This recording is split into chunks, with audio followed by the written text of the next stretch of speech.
Hello. Hi. Hi, good afternoon, everyone. It's my great pleasure to welcome you all here today to the first Eurometaux Annual Conference. And it is wonderful to see so many people coming here today because we are indeed representing one of the most important sectors for both the energy transition and, of course, the digital transition, and increasingly importantly, our focus on security of Europe.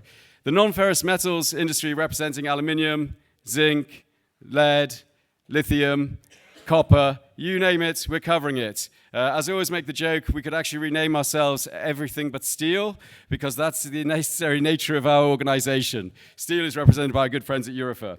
But no, today we will have three very exciting panels, but before we get to them, we have two excellent keynote speakers, and I'm very happy to have them with us today, and I'm very glad that they shared time from their very busy agendas to be here. So without further ado, as we are running slightly behind, I would like to invite the CEO and Chairman of Metlen, also the President of Eurometaux, Evangelos Mytilinios, to come up and give the opening keynote. Please give him a round of applause to welcome him.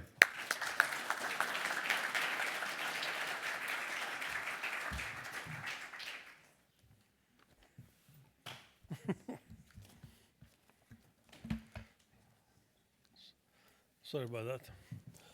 Welcome you all to our annual conference that goes together with our AGM, which took place earlier.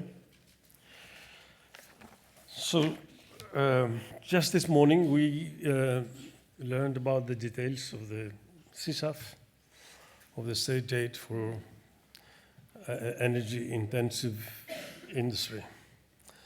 So, I don't want to rush and jump into conclusions before we have studied very carefully the whole new regulation.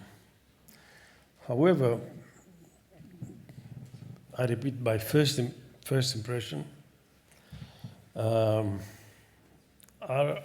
take was that the state aid framework was intended to deliver the rules and guidance for member states to provide much needed and targeted support to their energy-intensive industries to cope with excessive energy costs, which are 3 to 5 times higher than our global competitors, and more than double the levels enjoyed until a few years ago here in the European Union.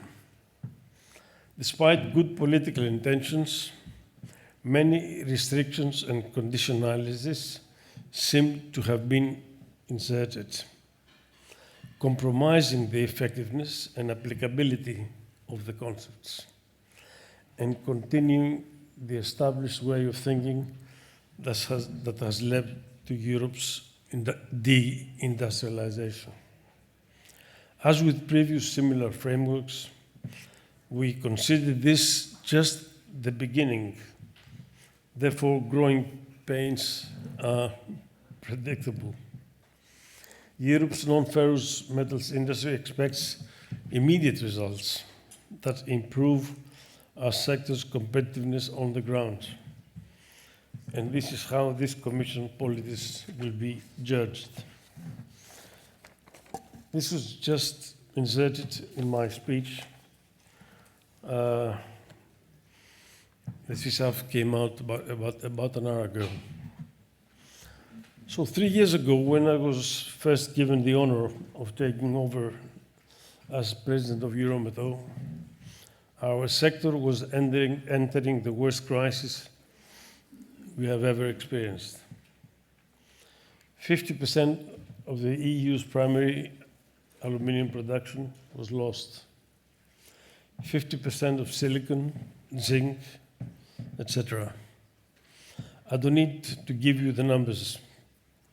This was the cost of the energy crisis, and all of you experienced it in your own ways at your own companies. Since then, we've experienced geopolitical shocks, one after the other. 2 wars are happening right next to our doorstep, and Europe seems to lack the courage to seriously focus on rebuilding its economy, to stop the bleeding of its metals industry, and reclaim its seat at the global table as a strong economy. We are still convinced that the world revolves around carbon emissions and carbon taxes.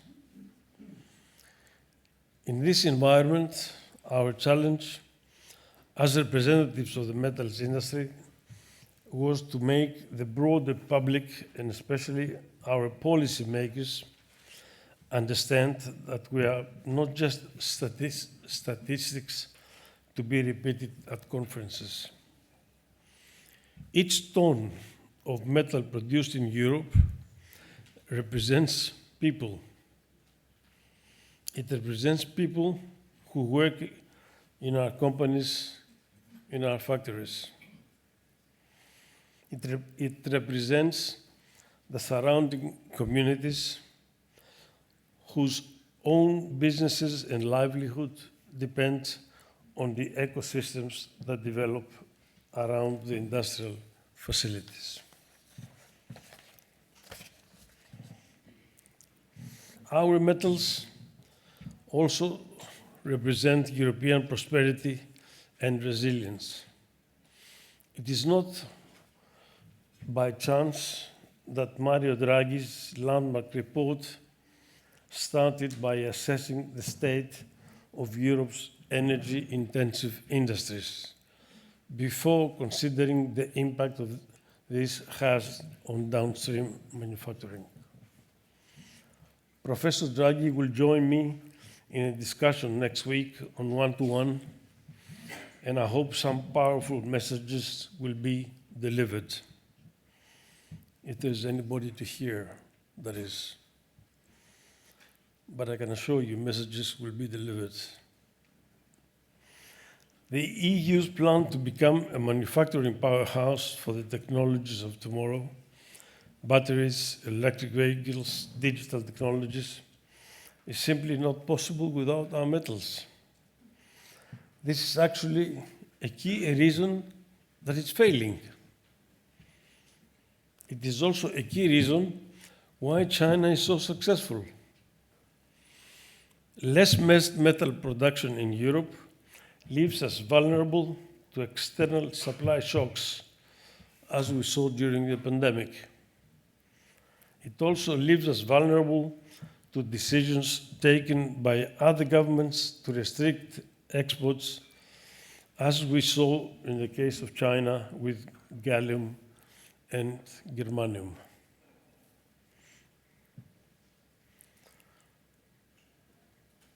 And as you know, or some of you know anyway, we have initiated a substantial investment in our facilities in Greece to increase considerably our bauxite production, increase aluminum production by 50%, and as a result of this joint investment, to introduce production of gallium to the tune of 50 tons per year. 50 tons is the entire European demand. It's a 300 million investment. As for any support or assistance from the EU, let's not even talk about it. The security of our metals supply is also crucial to our ability to defend ourselves. A few months ago, and still yesterday and today, NATO published its own list of critical raw materials which are essential in the defense sector, but for which we face a significant risk of supply disruptions. Many of the commodities represented in this room are mentioned on this list. As I sit here, 3 years later, I can say that certain things have changed. There is now a growing understanding of the importance of the metals sector. This is no small part thanks to the efforts we have made as Eurometaux. Last year, the EU introduced the Critical Raw Materials Act, which sets targets for mining, processing, and recycling metals in Europe. This would have been unimaginable just a few years ago. This year, the Commission unveiled its Clean Industrial Deal, placing industrial competitiveness at the top of the political agenda. It included announcements that are specifically targeted at our sector. This is also positive. But these promises must now be backed by tangible action. Despite the many positive announcements we have seen in recent months, little has actually changed concerning the situation we are facing on the ground, except for the CSAF, which came this morning. And I say, my first impression is not extremely positive, but I reserve myself for comments tomorrow. Energy costs are still far too high, the highest in the world. It is easy to attribute this to geopolitics. But the truth is that many of the policies and choices of the EU also directly increase our own energy costs. The Clean Industrial Deal includes measures that promise lower energy costs in the afterlife, but it does not contain the short-term relief we desperately need in the present life. The EU needs an industrial policy that helps its metals producers access energy at globally competitive prices. We cannot be the only region of the world that does not support its strategic industries in this way. Because the Commission cannot or will not deliver competitive energy costs for its industry, we find ourselves asking for state aid. The CSAF just came out today, as I said. Let's wait a little bit and see. However, the draft I saw earlier this week was full of contradictions. In fact, many of the proposals represent all that is wrong with Brussels bureaucracy and its distance from real business, even as the political leadership seems to know what must be done. I have some water.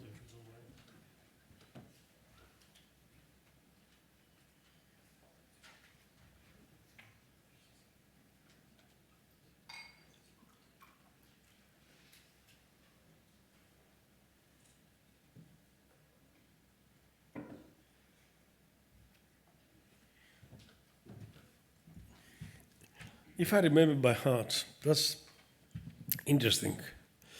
One of the conditions to be eligible for the state aid is to spend the money, or X% of the money, on renewables that have to be built in situ, as we say in Latin, Doctor. In situ, or as we say in English, on the site.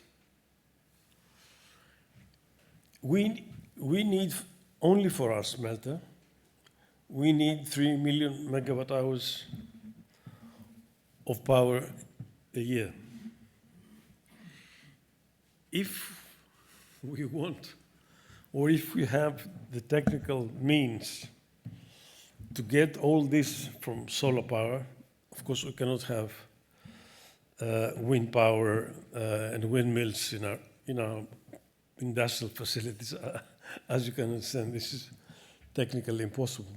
But if we could have access to so much solar power, we would need at least the whole area of Athens to cover with solar panels. And I don't know if that would be enough. And the Commission says that we have to have the, the renewables on the site.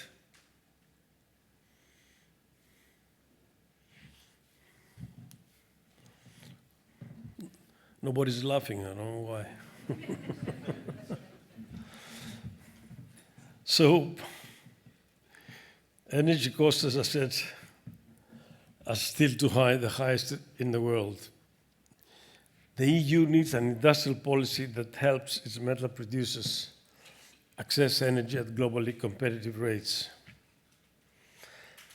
We cannot be the only region of the world that does not support the industry, as I said before. We also need support for our investments.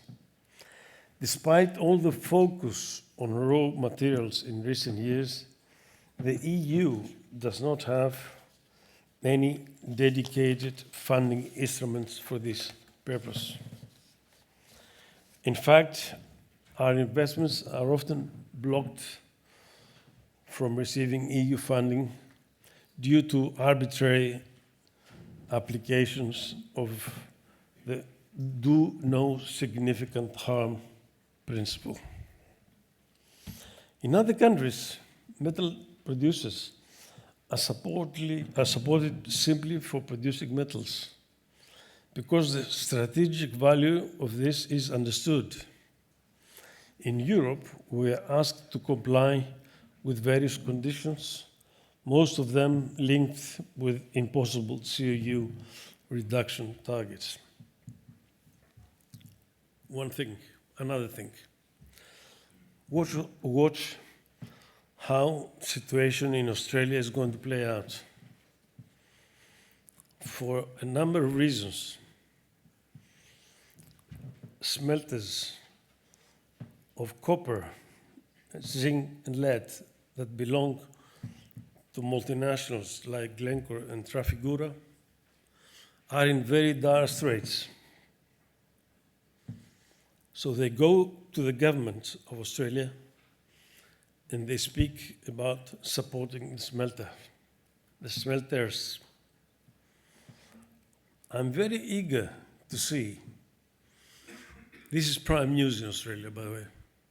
I'm very eager to see how the Australian government will react. My first impression, my take, is that the Australian government will indeed intervene and help the smelters. Now, if that happens to Europe and you go to the Commission and ask for help, maybe they offer you a cup of coffee, if they're kind enough, and show you the door. Watch out what's going to happen in Australia. It's very interesting. We also have the CBAM coming. I don't believe in CBAM. People think that CBAM is good for the industry. No, it's not. And I don't know what they're going to do with the exports. We had to compete 3 months ago. It's a public deal, so I can speak openly. It was a very big deal in Canada for the Rio Tinto Alcan Canadian smelters, a long-term alumina supply contract. So we had to compete with a very large supplier from a third AAA country. Our refinery, we believe, is very competitive. But the other company did not have to pay any CO2. So why do we have to get punished in this way? Just give me a reason why. Not you. Anybody from the Commission? I tell you, they will give you no answer. You know why? Because decision makers are not accountable. If they take a decision which results in the shutdown of your plants and 2,000 people on the streets, nobody is accountable. In normal circumstances, in other countries, you can sue the government, you can sue the relevant guys that took the decision, and so on. Have you seen anything like this in Brussels? Is anybody accountable? Not that I know of. Regarding the CO2 targets, my hope is that some semblance of rationality will re-enter the discussion. Europe's metals industry has proven its commitment to sustainability and continues to prove this every day. The carbon footprint of the aluminium we produce in Europe is 50% lower than the global average, and it's only 1/3 of that of China.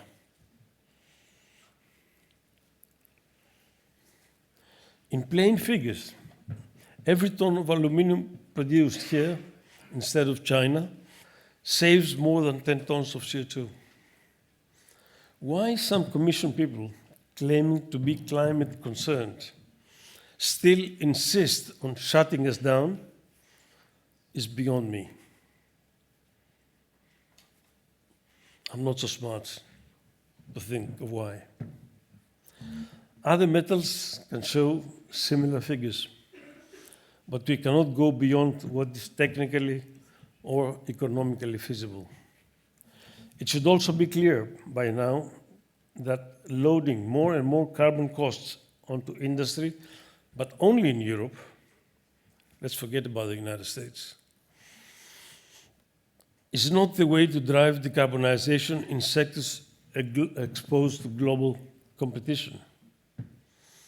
We need stronger carbon leakage protection, and the CBAM, as I said, is not the answer. The CBAM will not work for aluminium. And from everything I hear from colleagues in other non-ferrous sectors, it will not work for them either. There are many other things I could focus on. We need a more assertive trade policy. We need workable chemicals legislation. And we need a conducive policy framework for recycling in Europe, which also addresses the growing problem of scrap leakage. I'm not sure if you all know the problem with the scrap leakage, but it's interesting. It's also funny. And it's funny, so to speak, because it concerns zillions and a lot of jobs. So President Trump raises the tariffs for aluminium to 25%, and then again to 50% for primary aluminium. But it does not touch the tariff for scrap. So what happens? All the European scrap is being bought by American traders or secondary producers that take it to the United States. They make first-class billets or slabs or everything, and they charge the premium of the primary, which, because of the duty, which is 50%, has gone through the roof. The premium for a billet in Europe is $500. The premium for a billet in the United States is $1,500. But if you buy the scrap from Europe, you make it at a cost of less than $500, and you sell it at $1,500. As a result, there is no scrap left in Europe. So all secondary metals slowly but surely are shutting down. Good business for the Americans. The truth is that the overall policy framework, as I said, must be conducive towards producing metals in Europe in a way that has usually not been the case in recent years. If our policies can support the European metals industry in this way, the metals industry can also help Europe achieve its strategic objectives. A lot of announcements have been made in recent months. So far, with alarms ringing all over the place, the Commission has chosen to press the snooze button again and again. Time to wake up. Thank you.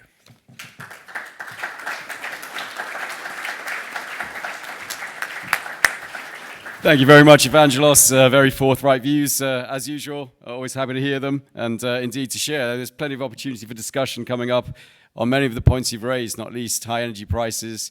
I'm sure we'll discuss scrap. And not to mention, of course, later on we will be looking at the zero pollution ambitions of Europe. And I think before we get to that, though, I'm very delighted that we have a good friend. Well, in fact, he's been a good critical friend of mine over the last 6 years before I joined Eurometaux for obvious reasons. Nicholas González Cesares from the European Parliament, from the Social and Democrat group. We're very delighted to have you with us today to hear your views and the European Parliament's views on how our sector is contributing to the twin energy and digital transitions. And please, a big round of applause to welcome him up to the stage. Thank you.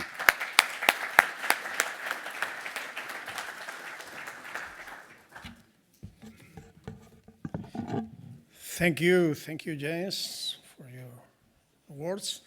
And thank you, Mr. Mytilineos, for your sincerity, for your honest words, with a lot of criticizing, I have to say. But we had to take notes as a policymaker. I recognize that you were right in some of your words. But let me say one thing, I have accountability as a politician. People has to vote in some years and decide whether I have to continue or not.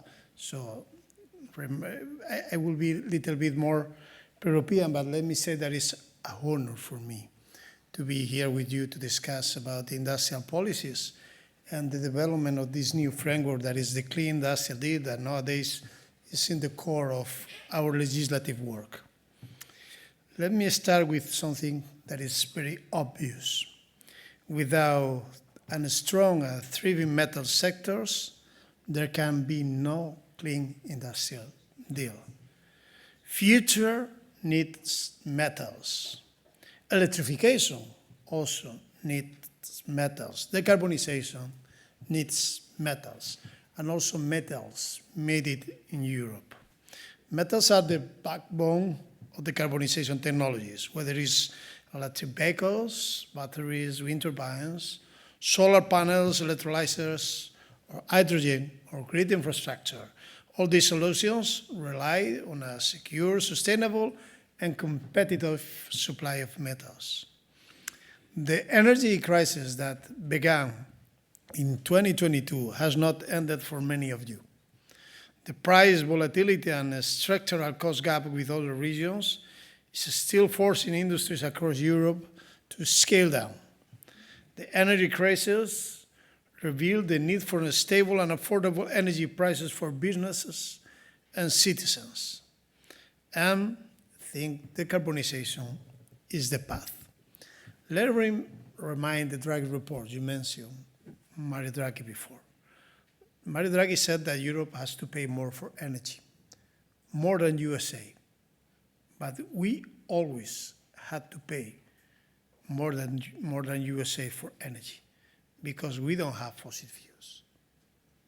Please remind that when I went to USA for the first time in my life was in 1993, the cost of a liter of oil, of gasoline, in United States was a liter in euro, it was the same price that a gallon in USA. And it still remains today.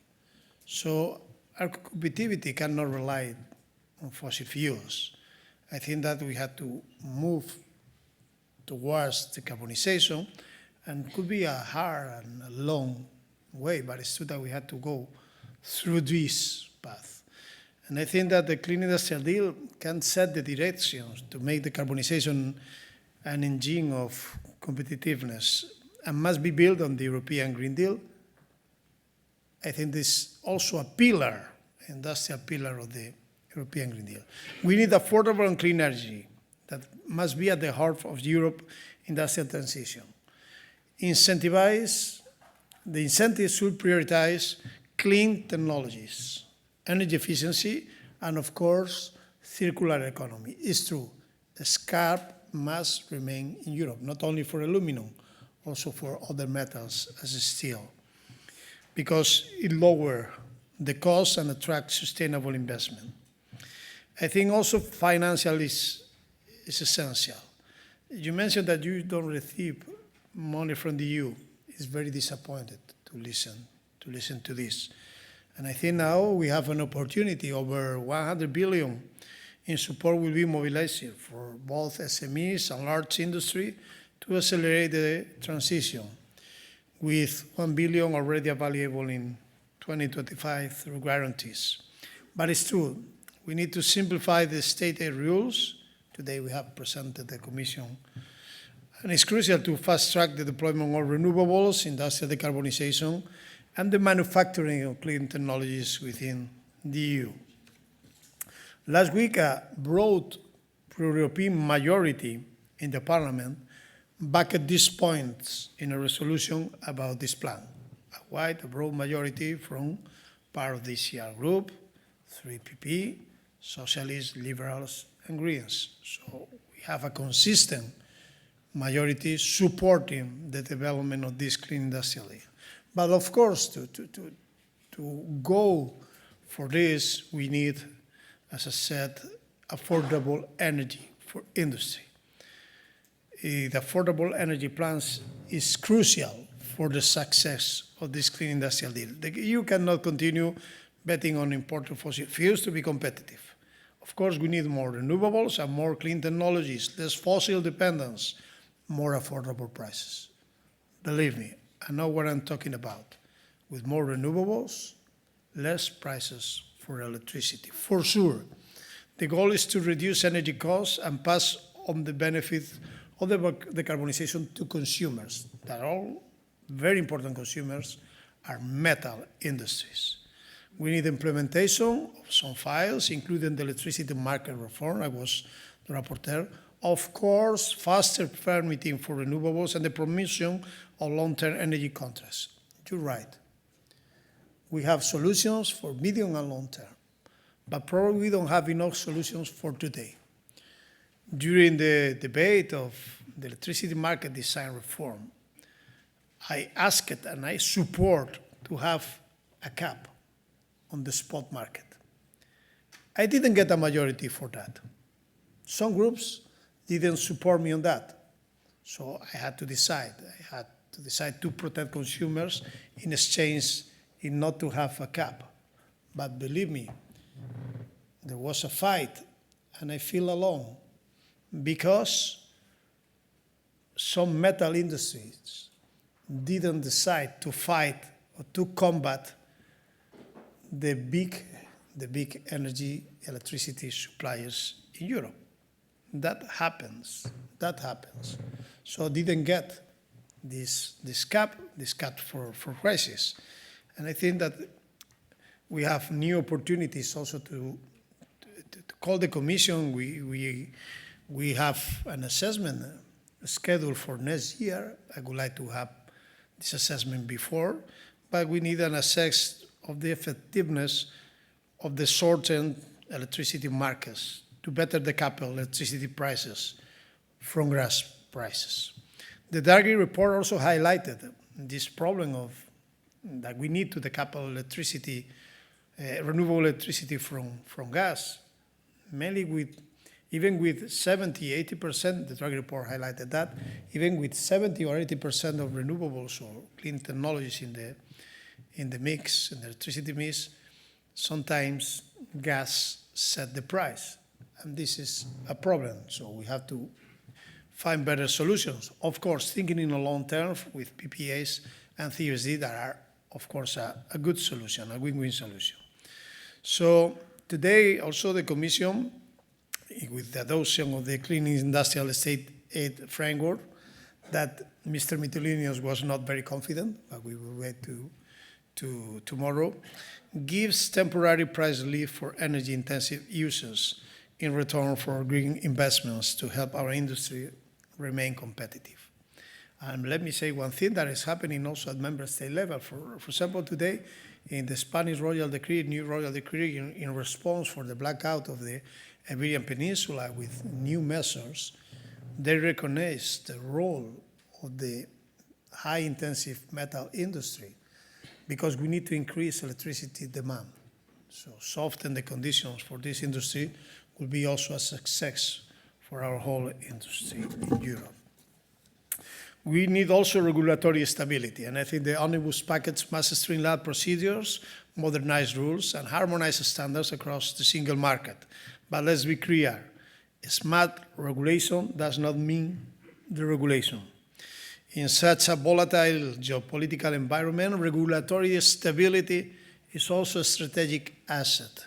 Therefore, proper implementation of legislation at the national level is key right now.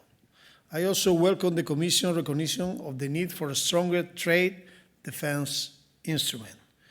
Wherever there is a threat of injury to European producers from unfair imports, the EU must act decisively, must act in a smarter way. As you mentioned, the problem with the scrap and aluminum, that is already happening, only targeting primary aluminum, not secondary aluminum. The EU must lead in setting global standards to prevent market distortion and ensure fairness in the climate transition. In this context, I think that CBAM could be a good tool if it is fully implemented. And let me say one thing. In 2019, when I arrived to this parliament, some of the metal industries, even the steel industries, requested a carbon border mechanism. The name was not carbon border mechanism, it was carbon border tax. You remember? Maybe we had to wait a little bit in order to have a full implementation, but should be, in any case, coordinated with the industry, should be coordinated, and always checking and reviewing the conditions. If we feel that it's not a success, probably we can adapt or move forward in some of the conditions. But it must be ambitious, but also pragmatic and fair. And let's not forget the metal sector is not only green, but also geopolitical. As the global competition for green technologies and critical materials intensifies, Europe must reduce its dependency on external supplies. We had to secure domestic capacity for metals, processing and recycling. We had to support the investment for new mining in Europe that, of course, are more sustainable than in other parts of the world. We must create also an economy of the use of these materials, the refining and the use. For example, when it comes to battery, we had to mine lithium, of course, but we need to produce batteries in Europe to absorb the lithium of these mines. We need the whole value chain here. And of course, build resilient and can say ethical supply chains both inside and outside the EU.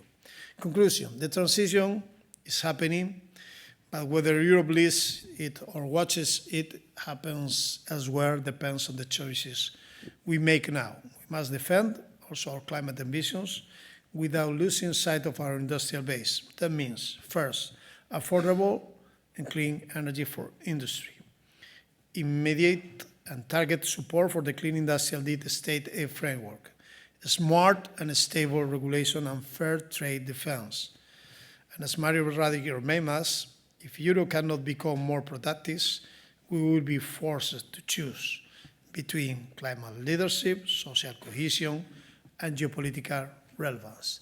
I think that the discussion is here. Probably there are different approaches, so we have to debate. The conversation is already starting. So thank you for your invitation. Thank you for your great work that you make in all the committees involved in the political debate in the European Parliament. I'm here to listen to the sectors and all the metals that you have in Europe. Thank you so much.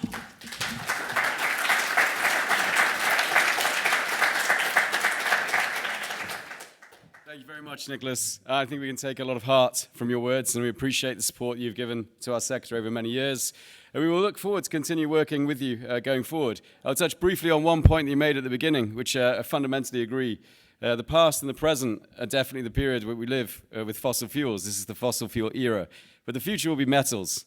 In essence, everything we need for the future is based on metal. We will move from a fossil fuel era to a metal era. Everything that we need, solar panels, wind, batteries, electric vehicles, digitalization, cables, this is what we represent. There is no choice but to move in that direction. We need to do it for many different reasons, not just for the climate. That is one of the primary reasons for doing so. And it's our opportunity in Europe, if we get the policy framework right, to show the leadership that is necessary to the world of how you actually move from a fossil fuel era to a metals-based era, and long may that reign. We will have a panel coming now, which will talk very much about some of the work that you've done, Nicholas, on the electricity market design. Before I do that, I would just like to thank our sponsors, of course, who've been sponsoring the panels today: International Copper Association Europe, Glencore, and of course Atlantic Copper. So great thanks to them, because we couldn't do this without you. I am now going to put my feet up and enjoy the show, because the good news for all of you is that we have a professional moderator to do the job of the moderation this afternoon. And it's somebody that I've worked with over many years, and is a real captain of a ship. And I know we're overrunning with time, but if there's one captain that can get this ship back on course, it's Sasha Twining. I know her from the BBC World Service, but she's worked in almost every other field, but I'm a BBC aficionado. So in principle, I think we're going to be in safe, good Oxford English hands. Give her a round of applause. She's going to take over from here on. Thanks, Sasha. Thanks, James. Thank you. Well, I don't know about the Oxford English, but I will do my best. Hello, good afternoon, and welcome. It's really, really good to see you here. Thank you for making us part of your day. It is really, really clear from what we've heard already that there is so much to discuss, and you don't need me to tell you that. The really good thing is that we've got a stellar lineup, a fabulous lineup on this stage.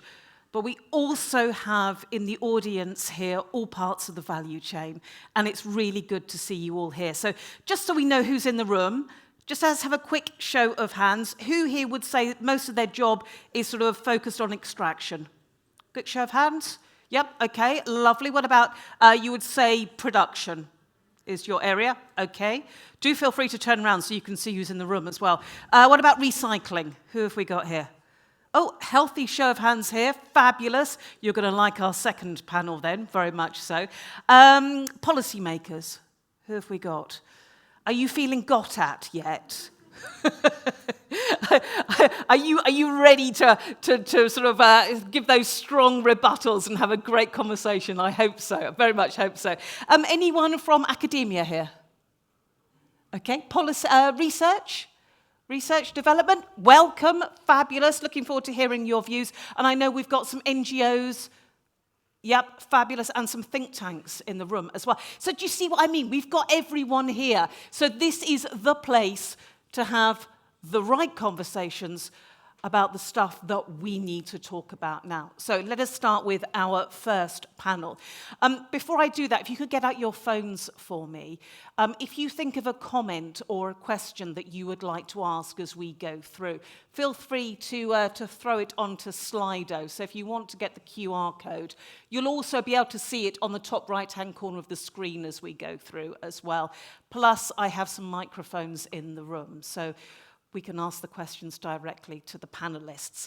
So we are going to start looking at the policy areas. So driving clean industrial competitiveness for metals in Europe. Let me introduce our speakers on stage. Please welcome from the European Commission Advisor for Energy Investment Strategy, please welcome Renatas Majeka. Renatus, come and join us. Lovely, thank you very much. Fabulous. He's having his microphone adjusted. We have the CEO of Nearstar. Please welcome Guido Janssens. Guido, come and join us. Where are you? Making their way this way, I hope. From the Agora think tanks, Executive Director, Frauke Thies. Frauke, come and join us. Fabulous. Hello, hi. Good to see you. Hi, Frauke. Come and join us. Come and take a seat. And then finally, the Director of Climate and Sustainability at the International Copper Association of Europe, Anna-Maria Karolainen. Anna-Maria. Hi. Come and join us. Thank you very much. Thank you. First of all, Renatus, how are you feeling? Are you okay? Yes. I mean, Good. battery's Good. been replaced, so it's okay. With the new batteries, I'm good. Good. It's I know when you come and sit on a panel from a policy area, and you're like, right, okay, let us come and talk policy now. What we thought we'd do is a very quick opening question to all panelists. And what I would like to find out, and I'm going to see if you agree as well, is what the biggest challenge that you feel is in your part of the industry, or the way that you look at the industry, that the clean industrial deal needs to address for you. So I'm just going to ask you just to come up with one word or a phrase, okay? So I don't know what it's going to be, but that biggest challenge that the clean industrial deal needs to address for you. What's your biggest challenge, Anna-Maria? The business case, improving the business case for metals production in Europe. Improving the business case. Frauke? Well, looking at the industrial transformation more broadly, I'd say it's electrification, and the second one is getting international partnerships right. Okay, you went far more than one word. Okay. Electrification and the international partnerships. That's interesting. Well, yeah, definitely. Guido? It's for us, it's mostly about competitive energy prices Energy, okay. combined with flexible offtake. Okay. And sorry, the third word is then critical metals. Critical Metals. okay. Energy prices, quick throw out to the room, show of hands, who would say actually energy prices, yeah, okay. Yeah, unsurprising, I feel. And Renatus? I mean, I'm not from industry, but I mean, as audience said, I mean, energy prices is one, or affordability of energy, electrification, as mentioned, and mostly access to raw materials. Yeah. It is access to raw materials. Anyone else want to put their hand up for that one? Yeah, okay. We also had international partnerships. The biggest thing that okay. 2 people there. And remind me of...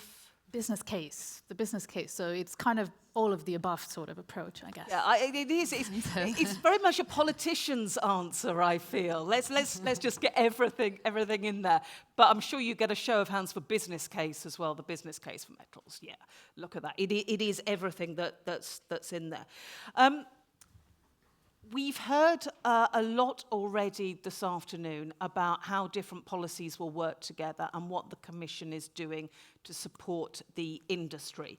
So let me start with you, Anna-Maria. What do you think the Clean Industrial Deal has given you that will help you? And then we'll talk about what else you need. But let's start with the positives of how you, on a day-to-day basis, and when you look to the future, what's the deal given you that's helpful? Well, I mean, obviously, I think it includes a good diagnosis of the issues that we have with industry competitiveness, in particular for our sectors. And it points to a lot of the big problems that we have, energy prices being one of the big ones. So in a way, I think it has been really good to have a good diagnosis of the situation. And a lot of the measures that are put forward as well, I think, go in the right direction. Then we can talk about concretely what we see coming out of it, and that is where I think the response would get a bit more mixed. Yeah. But in terms of what is positive in it, I think definitely there is an acknowledgement of the critical importance of non-ferrous metals to achieve all of the objectives that are set out. So whether it's about decarbonisation, whether it's about having resilient industry, clean tech, circular, being a world leader in circular economy. For all of those things, you need metals, and that's clearly acknowledged in the Clean Industrial Deal. You're sounding quite positive about it, but of course, any sort of deal, any sort of policy framework is not supposed to be a PR exercise for an industry, is it, to show what it is? It's supposed to actually do something. I mean, Guido, would you agree with what Anna Maria has just said? Yeah, I think I agree. What we see is that, yes, it's seen now that competitiveness is important. It's seen that, okay, we have to look at energy prices, we have to look at critical metals, we have to make business cases. But then the next step is, how do we make that happen? And how do we make it so that, okay, also, let's say, it's not so easy that you can make one set of rules and that's valid for everybody, or that's helping. So I think it also comes down to making kind of, making those specific business cases worthwhile and help them in such a way that we can realize things. So you can have a broad, let's say, strategy, and I think that's good. We are aligned on, yes, we have to decarbonize, we have to be more resilient. But then the question is, if you then have a project of, hey, we can build more flexible offtake with our plant to help the energy transition, well, that's not really straight, not one-on-one decarbonization, it's just flexible offtake. It helps to decrease the energy prices, helps in competitiveness. But how do you then put something in place that helps to build that flexible capacity? So I'm aligned with decarbonization, resilience, on all the things, but I'm missing the solutions. Yeah. So I think we really have to work closely together to build those solutions. Otherwise, we're talking the same things that we want, but we're not realizing things. Yeah, and you need to be able to move on and actually do something rather than just acknowledge. Yes. Frauke, you are nodding there. Yeah, very much agree. I think the Clean Industrial Deal sets out a vision and a framework. And I think what it does is really trying to both leverage Europe's domestic capacities and capabilities, as well as the value chain partnership approach. And there are a couple of really important elements in there. Electrification as a crucial element, and I can say a bit more about the potentials in a moment. Circularity is another one. Then in principle, the whole notion of partnerships, value chain cooperation. And then the last element that is part of it is finance, and the whole question of the Industrial Decarbonization Bank as four of the key ones that I would point out as crucial. Now, of course, the proof of the pudding is in the eating. Right now, it's basically a great framework, vision, I think, that gets a lot of the themes right, but now it's got to go into actually making it work and implementing it. And I know we might go into measures later on. If we stay at the level of what's possible, I said electrification is a key one, where the potential is vast and where it's not only a key driver for decarbonization, but also one for Europe's resilience. Because I think Nicolas Gonzalez said it earlier, Europe does not have fossil fuels. For resilience, but also for long-term competitiveness, electrification is the way forward. I'm seeing the question there, can it be done just with renewables? Fortunately, we have a system that does it. So yes, it can be if we have a well-managed system. And the potential as such, we looked into it a bit for industry in particular, because I think for transport, for buildings, we know the way. For industry, likewise, the potential is vast. And what we find is the largest consumer in industry, including in your sector, is process heat. For industry at large, we see that 60% of the not yet electrified process heat can be electrified with technologies available, accessible, commercial today. And with technologies that are expected to be available by 2035, 90% of what's not yet electrified can be. Now, metals is already quite ahead. I think now I need to cheat. 56% was the electrification rate in 2019. With 58, we are now, that's between 2019 and today, I suppose. With technologies that we've got today, another 36% of what is not yet electrified could be electrified in the non-ferrous metals sector. And then there is more possible. I mean, those 36% are basically below 500 degrees Celsius. We know the technologies.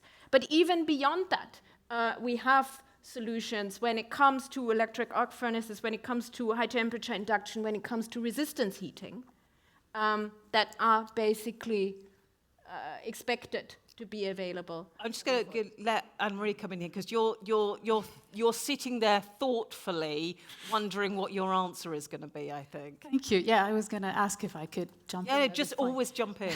Yeah. So yeah, I mean, I completely agree that electrification is key. It's the most efficient way to decarbonize. And so when we think about copper production,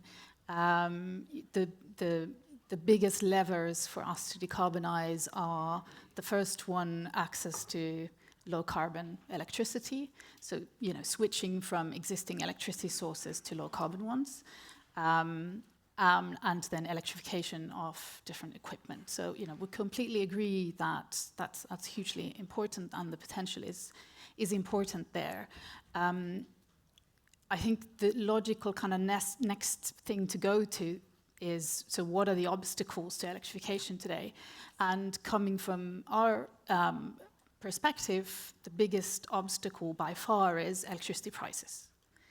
And I think we were happy to see the, many of the things that were put out in the action plan on affordable energy. I mean, there's I think a pretty good diagnosis of the situation, and there are a number of measures there that if we could implement them would help bring electricity costs down.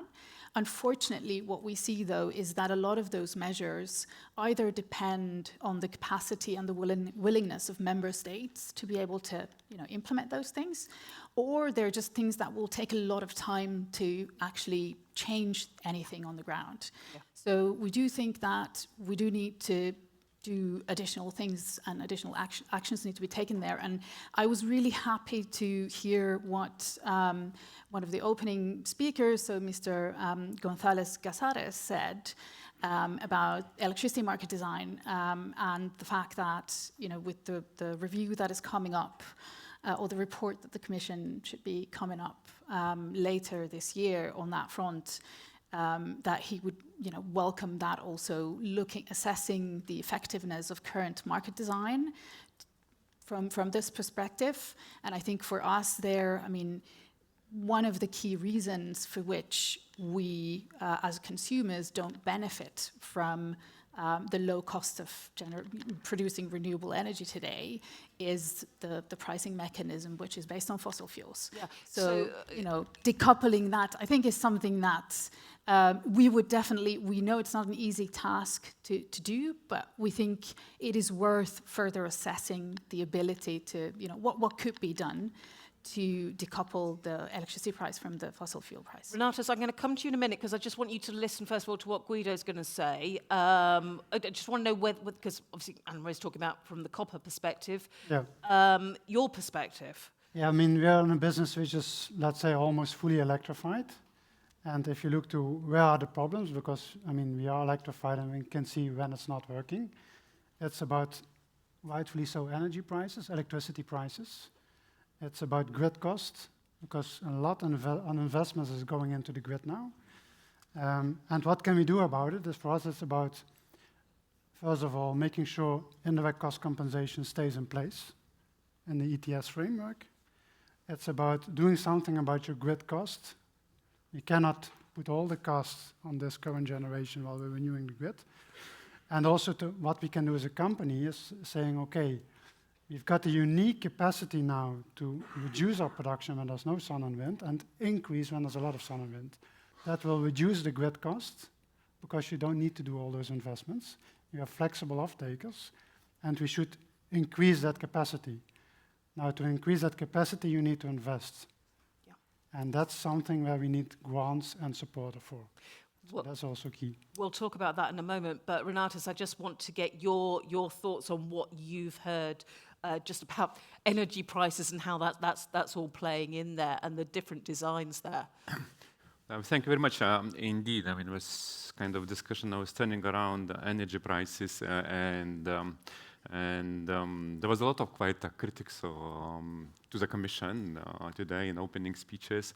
I think that justified. I mean, we are in a way in a transition to say. I mean, it's not that no, we started from very high. I mean, we started almost from nowhere in EU. We're talking about competitiveness.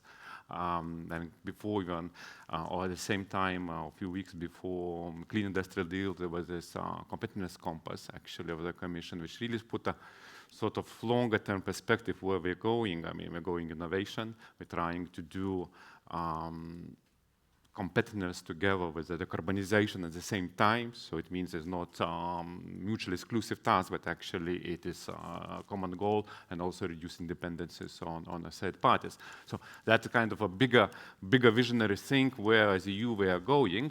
And definitely when it comes to energy crisis and affordable energy, I mean, the point was made. Yes, indeed. I mean, we having a prices, energy costs 2 or 3 times higher than in the United States and 2 times higher than in China. What we can do on that? There was mentioned today, I mean, okay, there are sort of more longer-term plans or middle-term plans for that, and those things have been put or will be put in place. On a shorter term, I think on a shorter term, definitely there is possible something to do. You mentioned now about network tariffs, for example, I think. So we will be looking in the Commission into that. I mean, issuing some guidance how indeed it would be possible still to invest in networks, in infrastructure, but however, with a lower network tariffs. Then electrification should be coming via renewables, and I think we are on extremely good track. If you look into results and use renewables for electricity production, we reach already 46-47% of all electricity, which actually was planned for 2030. So when we are now there, so in this we have sort of, I would say, free market here. I mean, that there is a pricing of solar panels, I mean, of fields or wind turbines, whatever, and we are moving very, very fast here. Unexpectedly, I think we move fast. So I think we have really those good fundamentals. One thing, of course, how we're going, as you said, to turn that into sort of something very tangible and for industries. And there is a need for investments, I mentioned. So soon we will come with, at least in the energy sector, with a clean energy investment strategy. So try to see how it would be possible to reduce barriers for investment, actually also to try to encourage the private investment, private capital in that, because EU budget, however that might be, I mean, important, but can only just to prove as much as create some business cases, some showcases, maybe to show one scale ups, but cannot fund all industrial growth in that sense. So we're trying to do. There is another point like taxes in general for electricity, where there are all the member states' competence. There is an idea, of course, to reduce energy taxation. I mean, to make it more, let's say, most probably more in tune with the reduction of electricity prices, but still needs some work needs to be done here. Well, one of the things that Frauke, you mentioned earlier was the industrial decarbonisation bank. If we're going to talk now about money and where that sort of aid comes from, that's something you seem to sort of suggest you're quite positive about. Well, it still has to play out. Sorry, my thing disintegrated.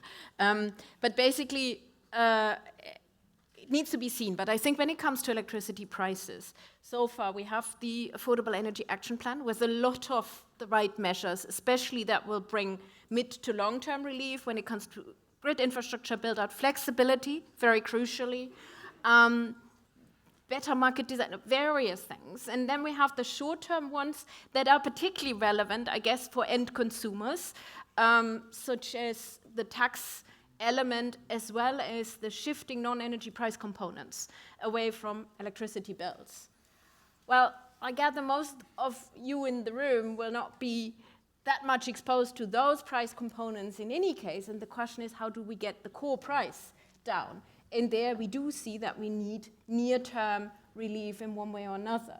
And part of it is the question, how is the Industrial Decarbonisation Bank going to help? Certainly on the CapEx side, we have now this first auction, still under the Innovation Fund, on industrial electrification. That's on the CapEx side, at least quite an interesting development, and let's see where that's going to take us. In principle, the bank is designed to also give OPEX support. And then, of course, we had today's announcement, and I also haven't read it carefully yet, as to what can be done through state aid. Well, let's talk about that. And actually, while we talk about state aid, Renatus, do you want to? Or No, I don't. I'm not an expert. I haven't seen myself yet. we'll just sort out Frauke's microphone. If we do, so state aid framework, you know, what are your thoughts, Anna Marie and Guido? I'll come to you. I don't know whether you want to reserve judgment or what, or... Maybe can make some sort of preliminary comments without, you know, having studied obviously the text that came out earlier today.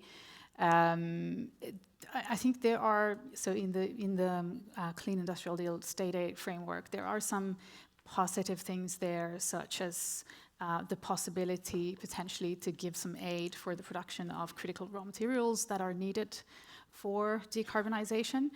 And, you know, the things like being able to give temporary price relief for energy-intensive industry, which, you know, sounds great at the face of it. I think in some of the opening speeches, there were some references already made to, you know, practically some of the issues with the details of those provisions where notably, you know, there's a lot of conditionalities there that in reality will mean that the ability to actually draw on those provisions and use them is going to be very limited. Yeah. So, you know, that in a way, I think is a missed opportunity. And we would have hoped to see some of those things, you know, put down in a more pragmatic way. You're being very, very measured in your response, which I imagine is because you've not been able to study it yet. But am I sensing a little bit of frustration there as well? Yeah, I think that's probably a fair thing to say. I mean, I think there was a reference to the fact that for support for energy generation, for industrial decarbonisation, there is a requirement to have the generation actually on site, which of course, if you think about the amount of energy that, you know, any kind of metal production site will consume is not at all feasible. And so we're talking really about a fraction of the energy needs that could be actually, you know, where that could be useful. And I think there's, you know, similar things related to some of the other provisions that could, you know, on paper look good, but yeah, I think I will. Devil is in the detail. Yeah, basically. It's a bit funny because I think what I see happening here is the same as what is happening now with developing the policies. We're talking kind of the same words, but we're not making some kind of practical thing to make it happen. I'm coming back to my flex. Yes, we say we need flexible capacity. Yes, we say, okay, we want decarbonisation. But what's happening in reality, we're getting a kind of investment fund or bank who is ranking the projects on decarbonisation. Meaning that, okay, if we want to make our plant flexible in offtake to help the energy transition, to help in competitiveness, because if you consume a lot when solar is there and wind is there, you've got lower prices, so we don't have that big of an issue. So we can make it happen, but if you see how we're ranking the projects now, it's first on decarbonisation or innovation. So letting aside, okay, somebody is just building extra flex capacity, which can be a whole big change. If I only look at our company, we've got the capacity to turn Brussels on and off within seconds. It's that big of a capacity. And we are struggling to find support. Yes. Everybody likes the idea. Everybody thinks, oh, great, that's what we want. But we don't get the support. So yes, we all talk the same language, so it's funny what's happening here again. But we have to make things happen. So we have to look at how can we exactly change some policies or make some specific cases, some examples, which are, I think, very powerful to all of us. You can say, hey, this is how we can make competitiveness together with decarbonisation, together with building resilience. So that's the first one. On state aid, yes, we need that. I mean, we need state aid. We need it on grid costs. We have to lower the grid costs. We cannot put everything into the one generation. We have to enlarge the grid as soon as possible. And we need state aid on critical metals. If you want to compete with China and want to have some more autonomy in Europe, if you want to have some more autonomy in Europe, you need to make strategic decisions. Hey, I want germanium. I want that production because I need it for the defense industry. We cannot do that on our own as an industry because if we invest in it, maybe in 3 years' time, China says, hey, I will flood the market with germanium, and prices are divided by 10. So you don't have, so you can't take that risk. No. So it's a strategic decision from the region. And by the way, we have the same discussions in Australia and in the US.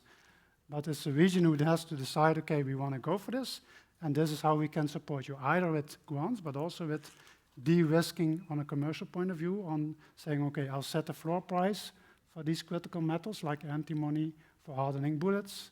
I'm afraid that's the reality we have now. For germanium, for night goggles, and they just say, okay, this is my floor price, and the defense industry will be your off-taker. Investors always need that stability, but what you're saying is the industries need the long-term view as well. Yeah, I mean, what is key is, zinc and lead are carrier for those metals, so you need low energy prices, and one way to do is to be a flexible off-taker, which fits in decarbonisation, and then the renewable energy generation that we have, and lower the grid cost. If you have that base, then you can say, hey, I also want my critical metals and I want to support the defense industry.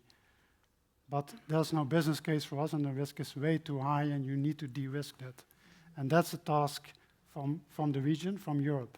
Also not from the member states, because we've got plants in Germany, Netherlands, Belgium, France, and they all have to work together to make it happen. So if you go into the Netherlands, they say, hey, but you also have to talk in France. And if you go in France, it's like, hey, that's European. Well, that's batting that straight back to Renatus with this one as well. I mean, when it comes to talking about critical materials, maybe, I think, just listening to podcasts, it was kind of presentation of one US company in Senate about the critical materials, and was saying, okay, we have mining, and it was about lithium and some other, so mining 0, processing 0, and a capacity 0, or capacity 9% or something like this worldwide talking. After 6 years, the situation didn't change.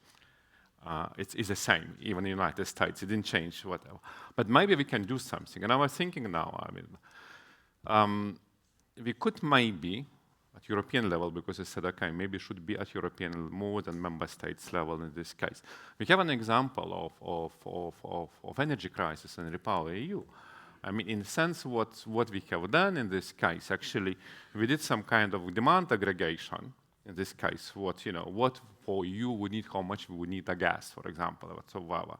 And that we do this. Now, similar things we're trying to do now for defense industry as well, and just to see what kind of capacities we need, whatsoever, overall. And that could be one on a way working in that sort of that thing. So it would be really institutional, it would be European thing. And then also to see, what kind of dependencies are, and then try to see how we could reduce those dependencies, because anyway, they're trying to weaponize things across the world. So maybe there are some solutions, just to take an example from some other projects or some other crises we have already had. So that sounds like that's a conversation that needs to be had on a policy level and an industry level together, which sounds like a really positive possibility. Let's take some questions in the room. I also have a load of questions on Slido, thank you. But can we get a microphone down to the front, please? Let's have some in the room as well. There we go, gentleman over here. Any others over on this side as well, so I know where I'm going? No. Would you mind introducing yourself first? Is this working? It is, yes. This is Mike Parr with PWR. I have a question for Madame Karl-Jalainen. There we are. I am curious. You actually said you think, or you have been told, that changing electricity pricing is not easy. I'm wondering if that's a fairy story that the Commission's come up with, because tomorrow I'm giving a presentation to Eurofair, and it's about electricity markets and their reform. And I promise you, changing prices is amazingly easy. It's really very, very simple. But I'm interested to know why you think it's hard. Yeah, thanks for that question. I mean, don't feel on the spot. No, I'm happy to take this question. I mean, to be honest, you know, I guess I was referring to all the debates and discussions between different sectors, whether on the generation side and on the consumer side, when the electricity market design reform was discussed. And where our feeling certainly was that the voice of the consumers was a little bit, you know, not so well represented perhaps in those discussions. So that's the difficulty I'm referring to in terms of how easy it is to achieve a change in market design. Thank you. You look like you might want to come in on that one or not. I mean, I'm I'm thinking it is also difficult because where do you find the budget to do this? I mean, you've got a market on gas prices, and if you say, okay, I want to lower my gas price, which is now determining my electricity price, I'm open to hear easy solutions. have a Okay. conversation afterwards. Fabulous. But maybe, If I I mean, may- as well, you know, when this market design has been done and whatsoever, was still dominant, let's say, source of electricity was the gas, I mean, production. Now, since we're shifting more to renewables or whatever, or most probably that shift also will define our new market design, I mean, in years to come. That could be sort of, you know, it happens like this. I think, I mean, market design has been a topic of discussion. I think every so many years it comes back. Let's look at the market design. And in the end of the day, we land back at the merit order because it's the only feasible mechanism to organize this market. And I think the question is not so much what's the market design, but how do we get the mechanism so that gas doesn't set the price for so many hours during the day? And I think the answer is very much what you mentioned many times. It's the flexibility. The more flexibility we have in the system, the less hours we have during which gas is setting the price, the lower our costs will be. And also very rapidly. the lower demand you have during hours that gas has to produce electricity. Absolutely, absolutely, and that's it's what a I meant. win-win. Absolutely. Yeah. Absolutely. We've got loads of questions actually coming in. Anyone else in the room want to throw a question this way? Let me just take one of the most popular ones on Slido, which is actually about nuclear. And I know we've got someone from Nuclear Europe in the room as well. Is it possible for metals production to use just renewable energy, or what? Can you throw nuclear in there?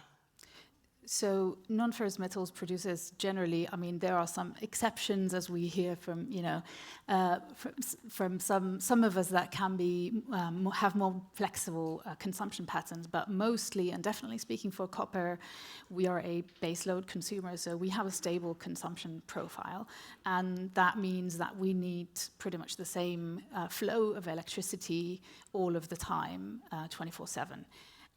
Which therefore means that, you know, it is very difficult in practice today, in any case, to rely simply on renewable generation for that, because we don't have the, you know, the ancillary systems in place to be able to do that. So we don't have the batteries or the other, you know, the flexibility mechanisms to do that.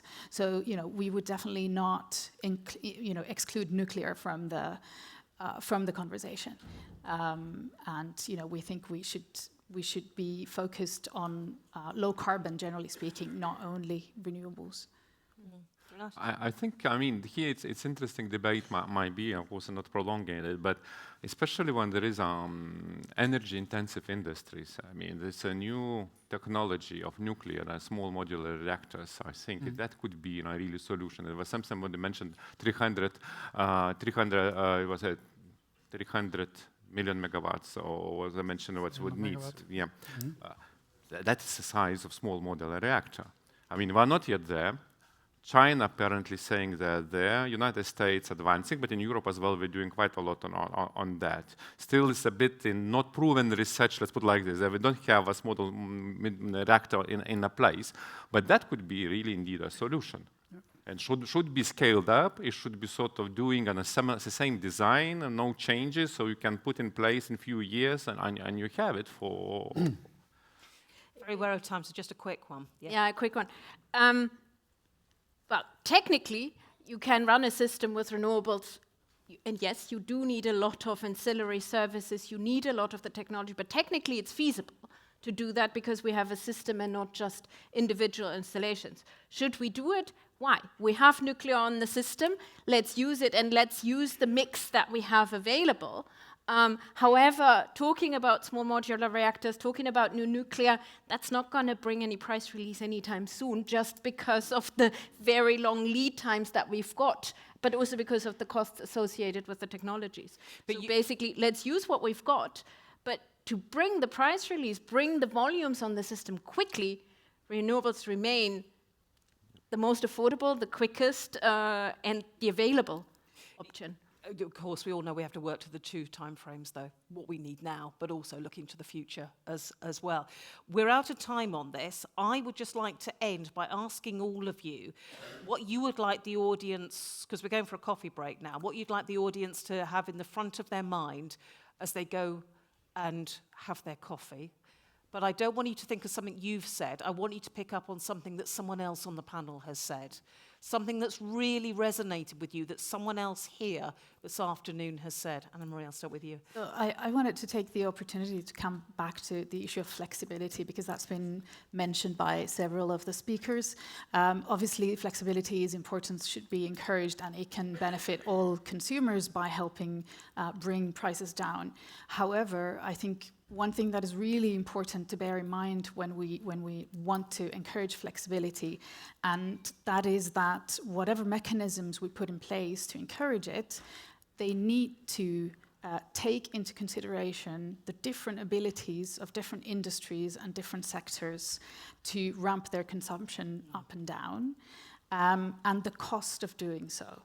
And we need to also be able to acknowledge the fact that having a stable consumption profile brings some predictability to the grid as well. So that is a good thing. Yeah. So we should not be, in the way that we we create these frameworks, we should not be penalizing consumers that have a stable consumption profile for that.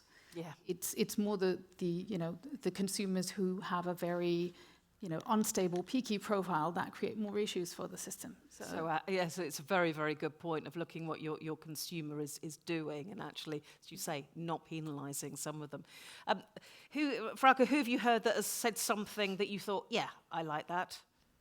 Well, I wanted to jump on the same one because I think it's such a key element, the flexibility dimension, and leveraging that also to bring costs down, but also I think it really is a very interesting argument for those industries that can offer that flexibility to really be a positive force in the energy system and be seen also for that resilience. So not only are you producing goods that Europe needs or material that Europe needs, but you're also providing flexibility that, frankly, if you're not providing it, is a very heavy investment factor for the electricity system that would have to be covered otherwise. So I think we have to get smarter to really value the asset that you've got there with that flexibility in the system. Guido, something other than flexibility? I will not mention flexibility, but I think what I do want to mention is we have to look for pragmatic solutions, because what you see from this conversation is that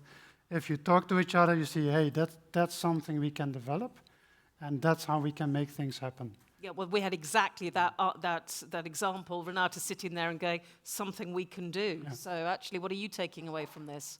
No, I think somebody mentioned today, we know what is a problem is. We identify problems, at least at this stage of the Commission and the EU state. We almost know solutions, maybe not all of them, and some other new solutions. But what we need to see, and the most difficult part is to implement those solutions and put in place. And that I think we need together try to do that. Being industry, being a policymakers, being researchers, which we still need. And that's it. You've got to move from the knowing it to the doing it. Definitely. I hope you've enjoyed the conversation. We have a lot more to come. We'll be concentrating on recycling next. But ladies and gentlemen, please thank our excellent lineup of panelists here. Thank you. Thank you very much. Thank you very much for your time. So we're going to take a quick break because we are running a little behind time. So take 20 minutes, grab a cup of coffee, back in the room. We'll talk about recycling. Thank you.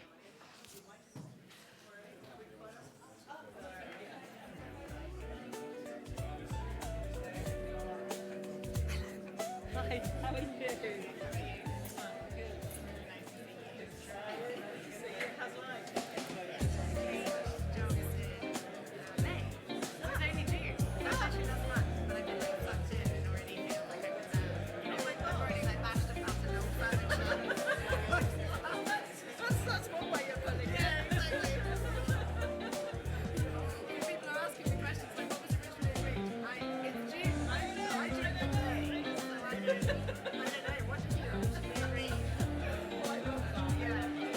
EU. So how we try and do that, how we sort of sort out those challenges and those problems there, but in a way that looks after everyone within the industry and acknowledges all the different priorities and where everyone is coming from.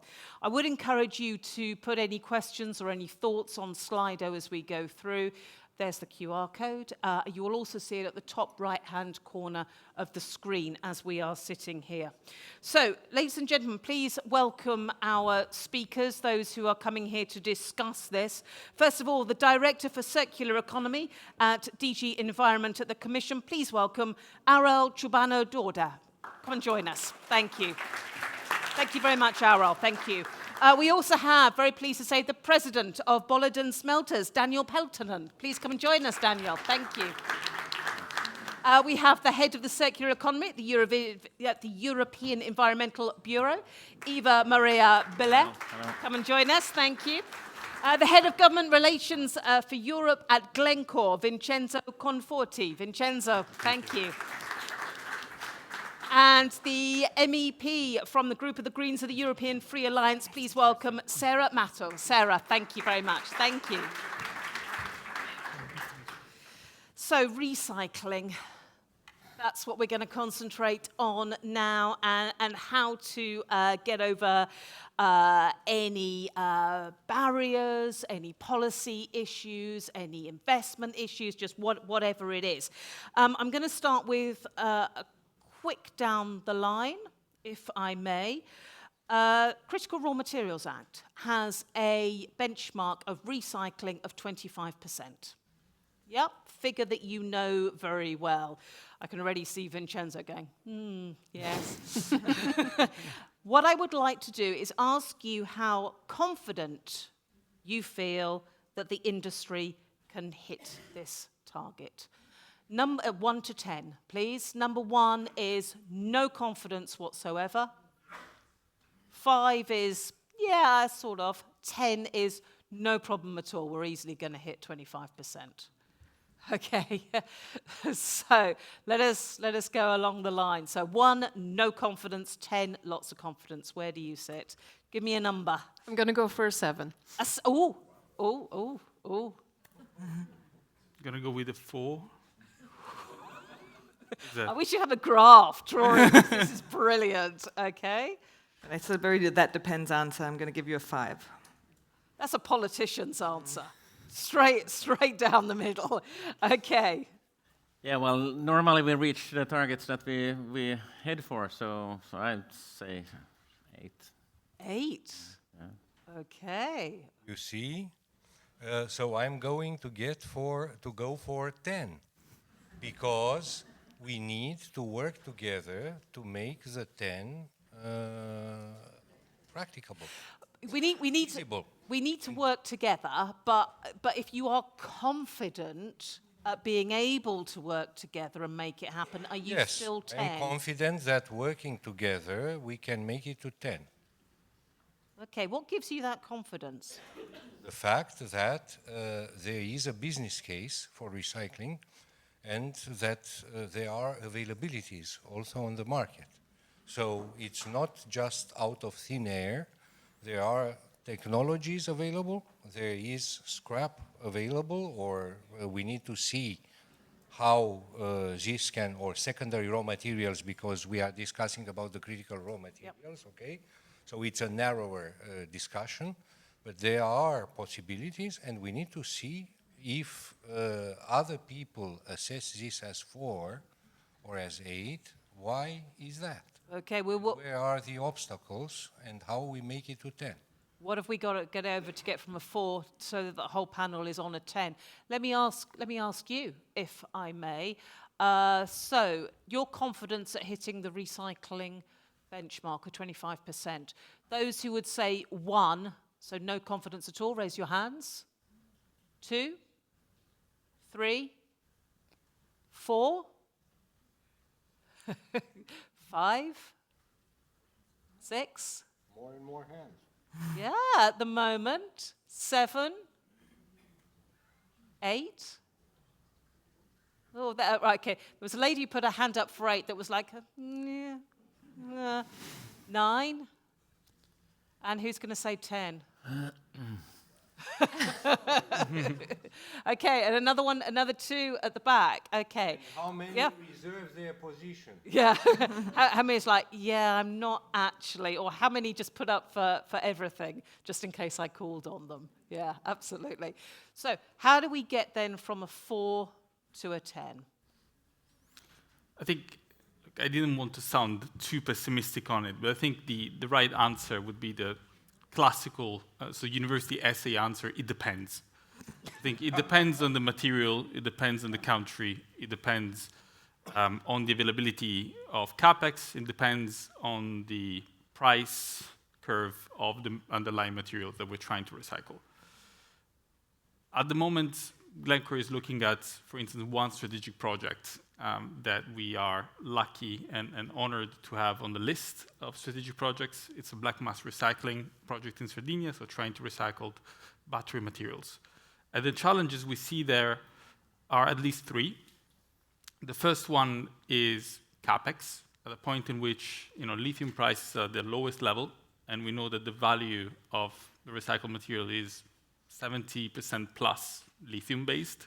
This is very challenging. So we will need, us as well as any other black mass recycling project, will need capex support in one form or the other. And we're glad to see that there are European instruments that go in that direction, including the Innovation Fund.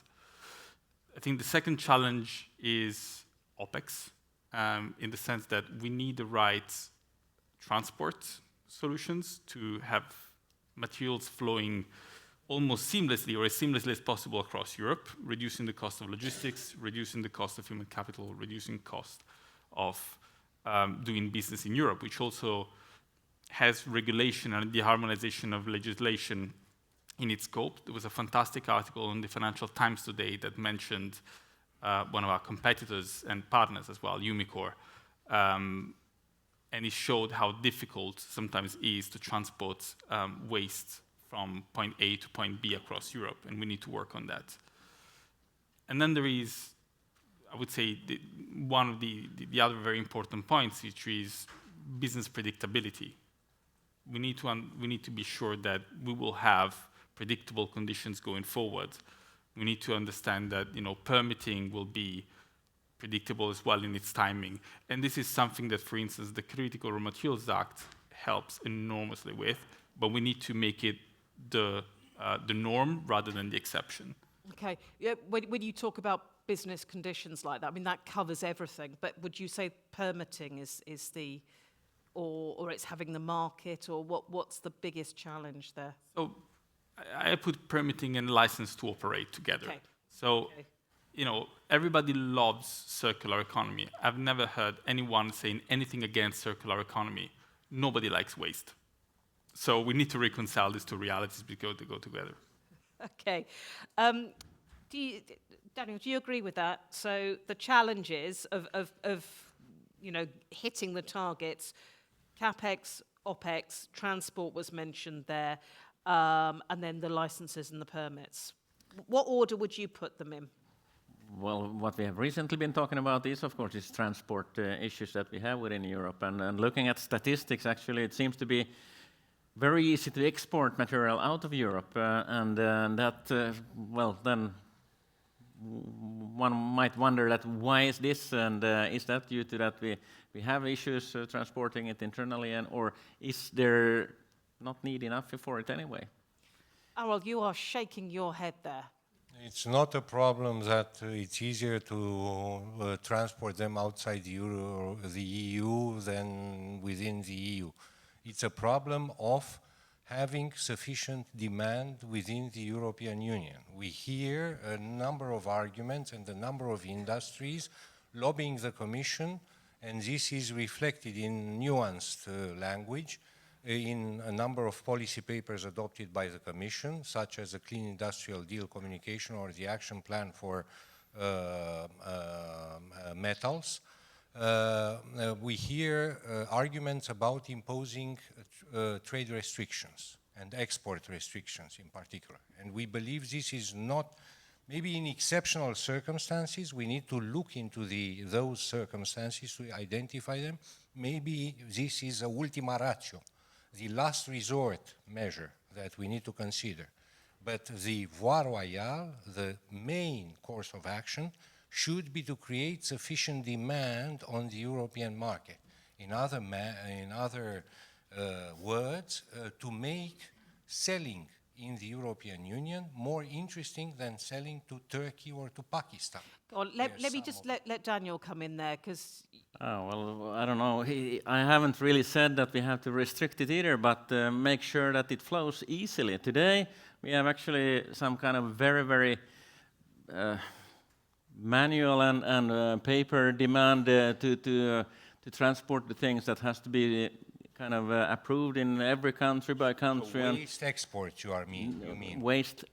Well, if you export within the European waste shipments. Well, it's not exported if it's within the European Union, yeah, but transporting within European Union is an issue that is causing a lot of troubles and doesn't make it easier.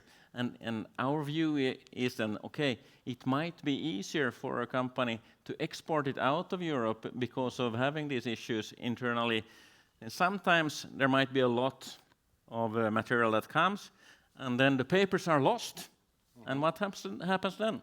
But then that lot is staying on the ground for a very long time until we have found or gotten this paper back. So that has to be digitalized and made easier for us in the industry. Here comes the good news. On the 2nd of July, so in a week only, we will launch the adoption of the digitalization of the waste shipments system within the European Union. So very glad to hear that this is going to help. Will it help? Will it help? I think it will help, absolutely. And this is what we have been lobbying for a long time, that we cannot work in this manual way. It has to be smooth and that it is not restricting. Daniel, you can't see, but Sarah at this end, you're nodding to this one. Well, of course I'm nodding, because I was negotiating the waste shipment directive. And indeed, I mean, we have identified at the moment where we were doing these political negotiations a lot of the hurdles that you are talking about. So I think it's very rightfully so that you say that there is a problem.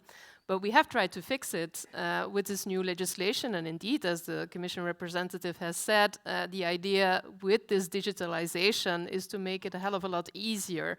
Is that going to be sufficient? Also, when it comes to the extra EU issue, if I can put it like that, I think it's unclear.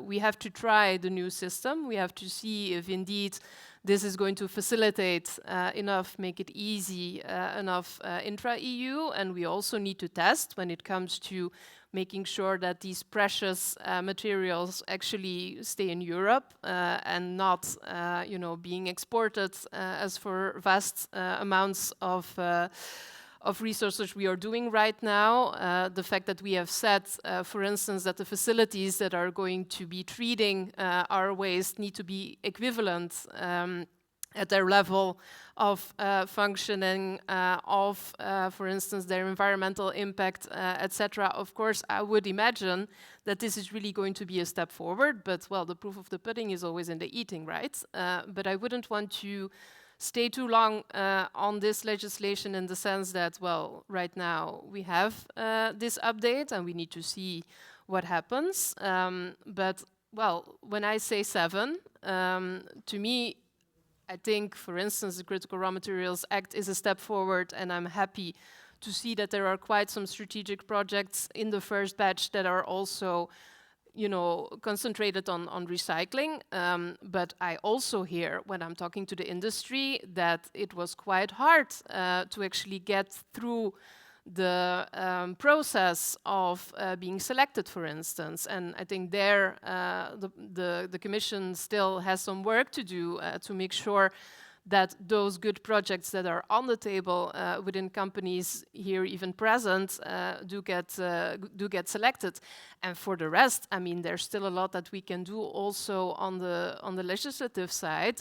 For instance, in creating demand, in making sure that the business case is there, in making sure that, for instance, via eco-design rules, we create easier dismantling. We have recycled content targets. I mean, we are close to closing the negotiations, for instance, on the end of life of vehicles, where there's a lot of metals involved. I'm sure that everyone is aware. Well, there, it's sad to say, for instance, when it comes to plastics, it looks like the Parliament is going to be a hell of a lot less ambitious than what the Commission had put forward. But what does make me more optimistic is the fact that the Commission has said that they will look into, for instance, recycled content targets on steel, making sure, for instance, when it comes to dismantling, that we don't have the copper contamination that we have right now, whilst, being in this phase of demolition.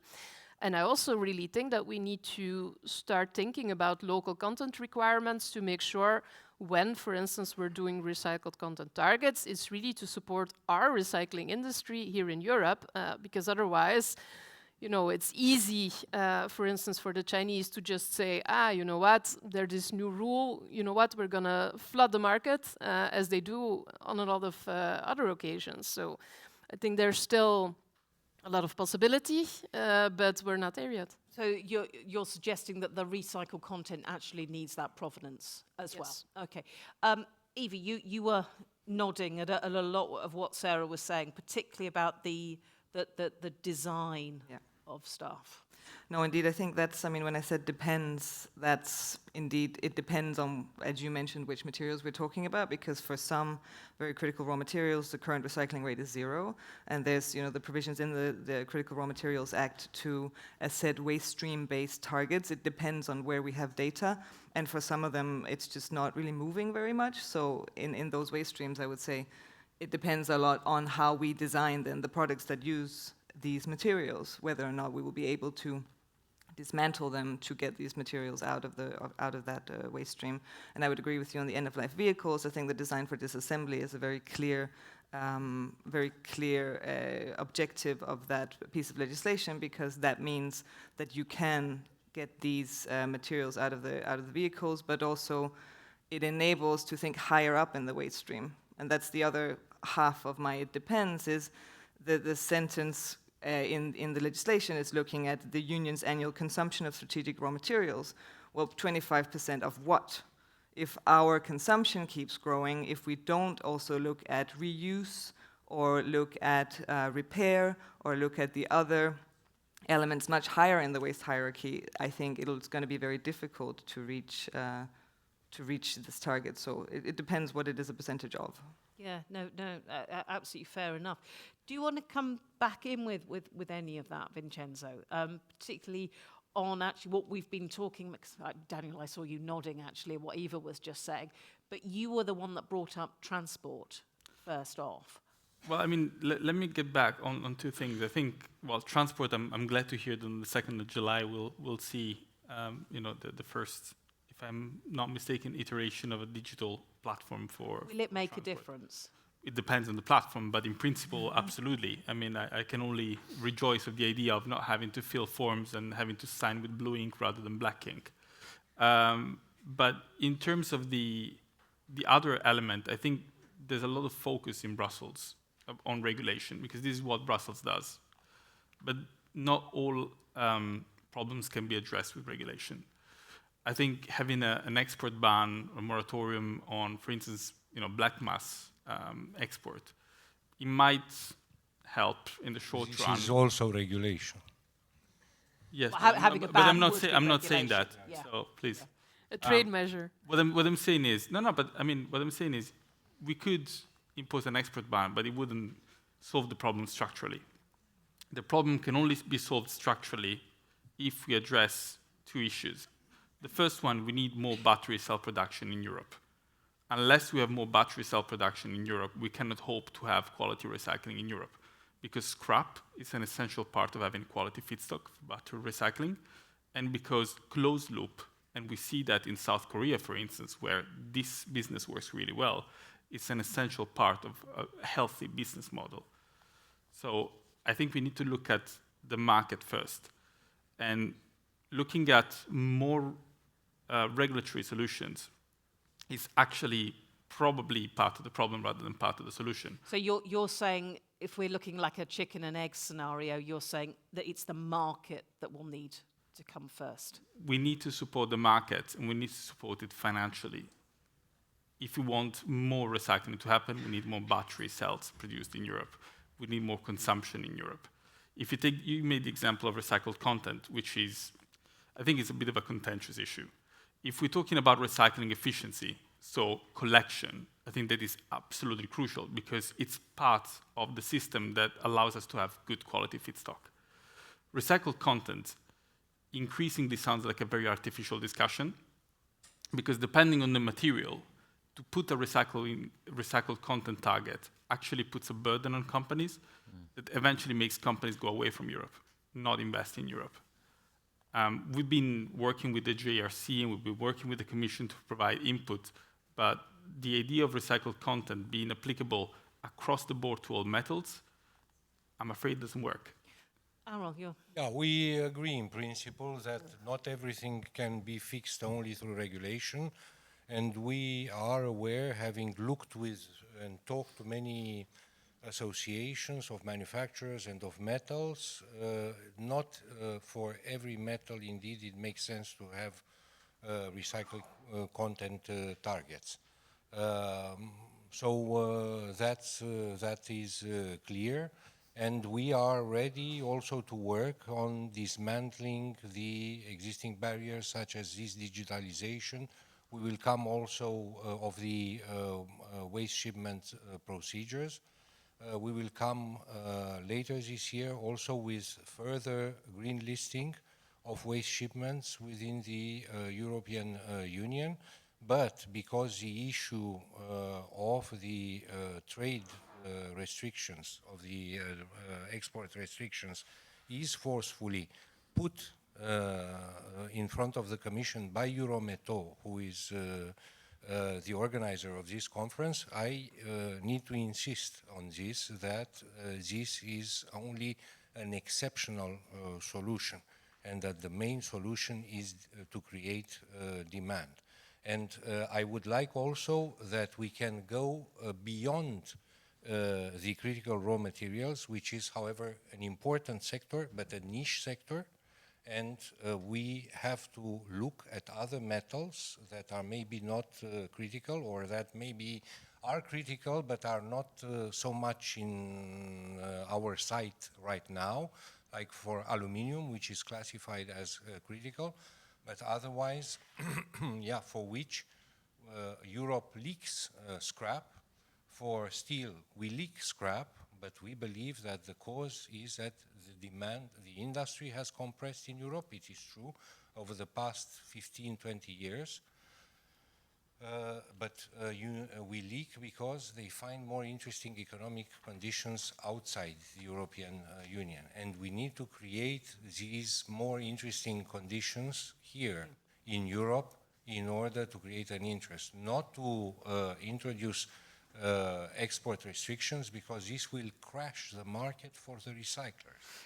Eva, you're looking. I think I saw you nodding and looking thoughtful. Yeah, you were scribbling lots of notes. Yes, no, I moved in my seat, but I think I wanted to pick up on the point that you made, and also what you're talking about now on the quality of recyclers and what it is destined for. And I think that's really it could be an interesting way also of helping European recyclers, is to link the contribution to the recycling target to the quality of the recycled. So at the moment, there's nothing stopping someone from calling it recycled, even if there's a lot of copper impurities in steel, for example. But why not link the quality of the recyclers or the destination of the recyclers, if it's destined for reuse, reward that in some way in its contribution to a recycling target, and penalize those that are that are not meeting the same quality standards. And that is a way that European businesses can also benefit without it being trade dispute issue. Would that work? Would it work?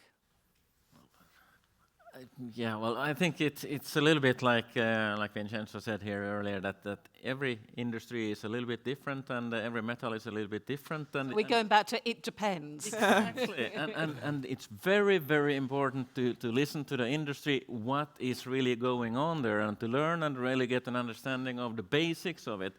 Because if producing copper, for instance, you cannot tell whether it is recycled or whether it is made of ore. It's exactly the same.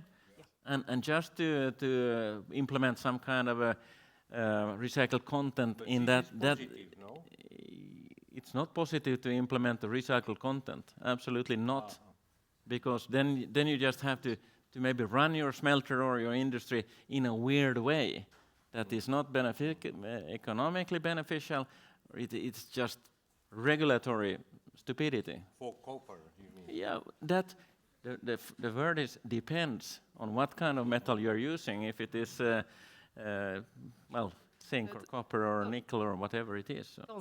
Maybe just to say, I think we agree that there is no one size fits all. I think that's important to take into account, and that of course doesn't always make it easier to come up with solutions that work for all of the critical raw materials or even all metals. But yeah, I mean, when it comes to quality, I'm not sure because indeed for some specific metals or critical raw materials, you wouldn't even be able to tell. So then, how do you assess? I think it's more the way that it has been processed, the quality of the process, and indeed the fact that it's in Europe that the process has been taken place.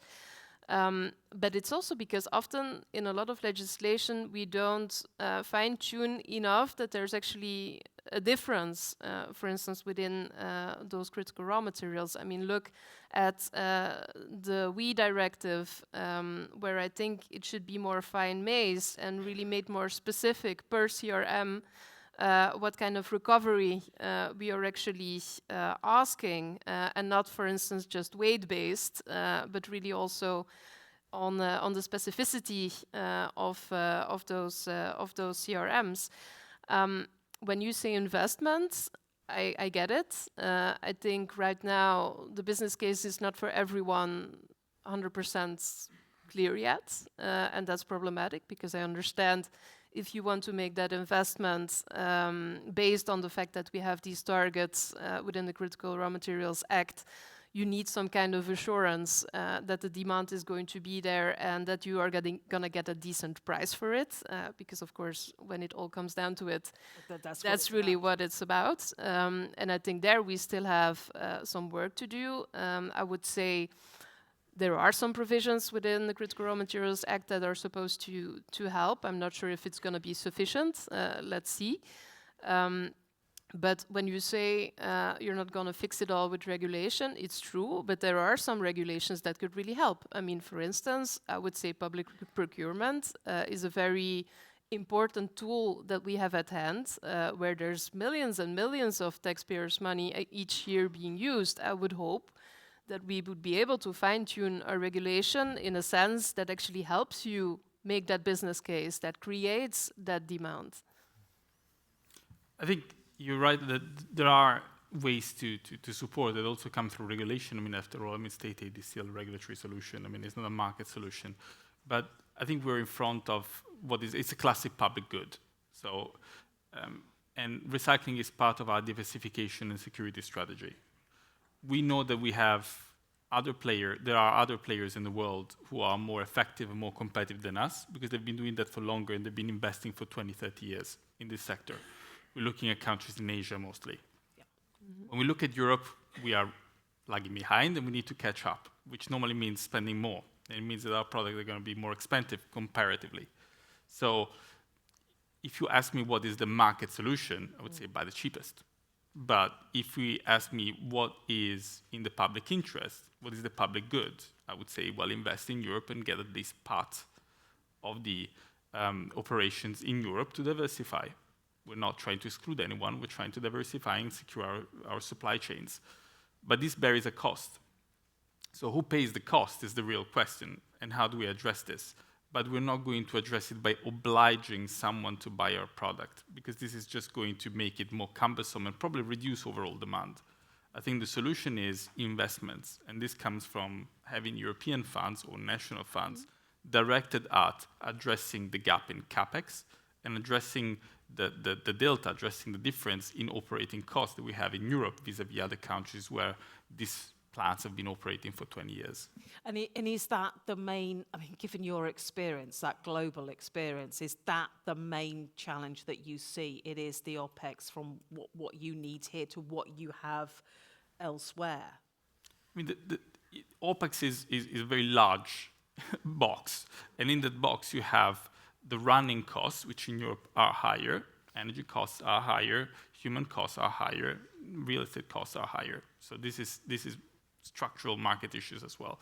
On the other hand, you have the cost of regulation, the cost of compliance, and these are things that regulation can tackle. We can simplify things. We can streamline transport, as has been discussed. So I think OPEX and CapEx are the two levers that we have to work on to make Europe competitive.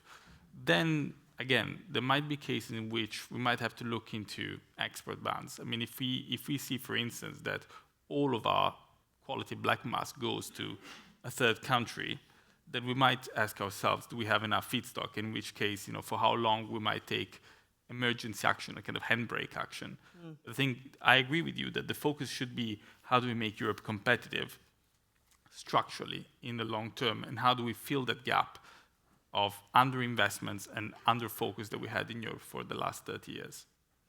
Have you got any good examples that you want to share with the room of what you've been working on or what you think works well that you could replicate, you could look at as a good example?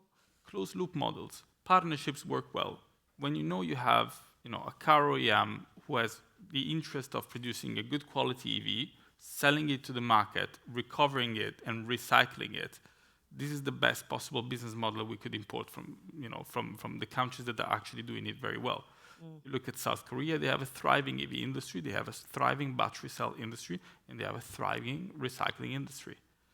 I mean, I'm sure there are many other... We have closed loop models, for instance, in the automotive sector. Some national legislation allow brands and manufacturers to set up, for instance in France, to set up closed loop systems where a specific brand, I won't then name them, takes back at the end of the life the car and recycles it. And the proposal for regulation enhancing circularity in the automotive sector that is currently was mentioned by the MEP allows this. Eva, I'm imagining this is something that you would like to see more of as well. I would like to see more of what? More of the closed loop. So you more of the closed loop, yes, of course. Of course, I mean, I think what we would like to see is the best possible solutions and the highest possible valorization of the loop. First of all, we'd like to see a reduction of what goes into the system in the first place, so that we're able to operate only in closed loop systems, but getting a bit philosophical there. But I think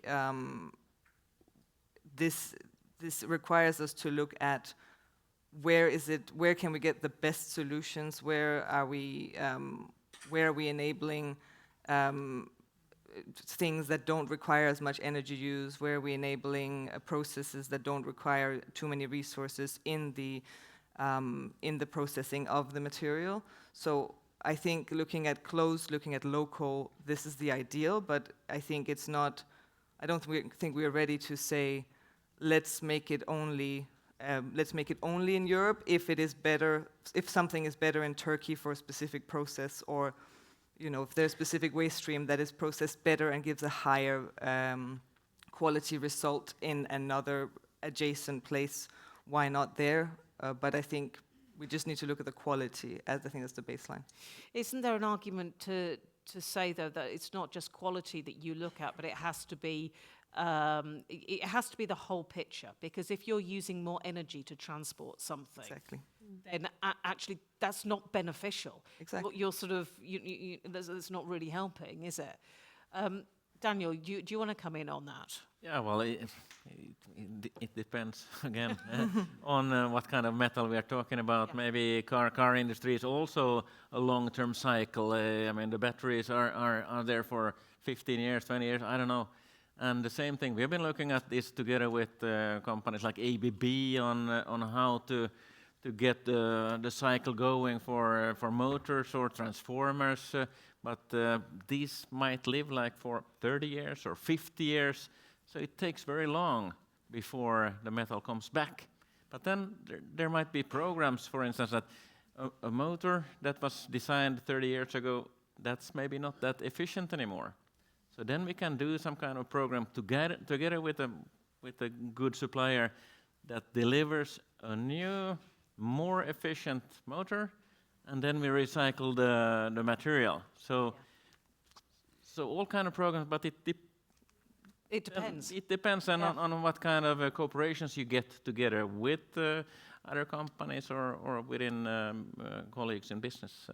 I think it's really it's interesting when you start thinking about the business case, because as you say, it can be different for different metals. But actually, when you look at products and the lifetime of products, we may not actually be in a place where there is that market yet, simply because of the lifetime of the product. We've not got to the end of that yet, and there's not enough coming through. Maybe no, you no. So every year something comes at the end of the life. Yes, of course. Optically, I mean, if you look statically, what I sell today, as you have given an example, a transformer, is supposed to last 30 years. So of course it will come back in 30 years' time.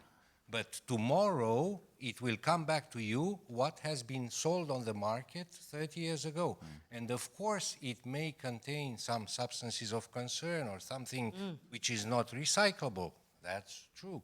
But it will contain also metals that are still metals and are recyclable.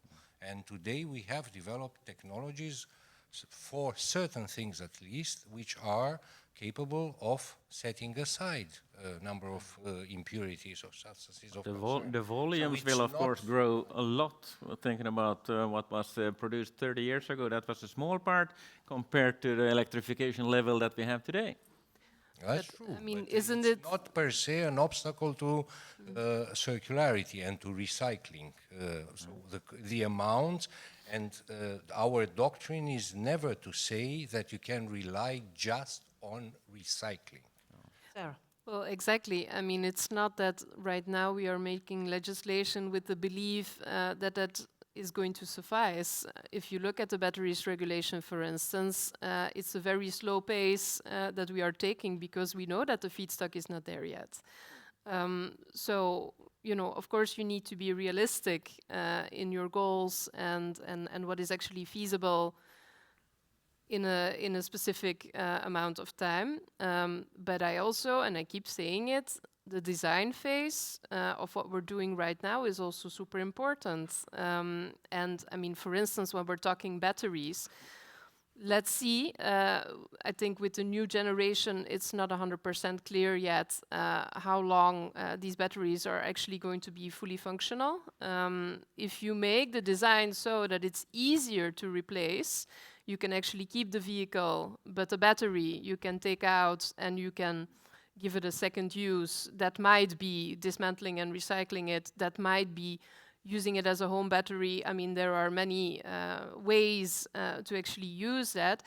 But that means that even for the design phase right now, if, I don't know, you're in a car accident, it's important to already have these provisions in place so that we are sure that we can actually collect as best as possible all of those materials that are in. But again, I don't think that anyone is saying that we are going to be able to meet the entire demand just based on recycling, even though, and I mean I agree with Eva on that, when it comes to demand reduction, there's also still a lot that needs to be done. And well, there I'm also looking at the Commission, because as you know, within the CRMA there is also this provision to say that we need targets on it. And I mean, I think we need to, because, well, we've been talking about automotive a lot, which is normal because there are so many metals and you know, precious metals in vehicles. But if we think that the game, or, you know, the ideal is going to be that we are going to replace every combustion engine with an electrical one, I don't think that we are on the right track. There's a huge wins that can be made when it comes to demand reduction by, of course, investment in public transport, by car sharing, you know, all of these models that exist. Other things coming in there as well. You wanted to come in? Yeah, I wanted also to say that we need to look also from another perspective, as everybody has to decarbonize. And to reduce the carbon footprint of the different products. I would say, in particular in the sector of metals, I think circularity is an opportunity. So while recycled content targets may not work technologically, or it might not make a good business case for each and every type, each and every metal, in general, however, there is a good case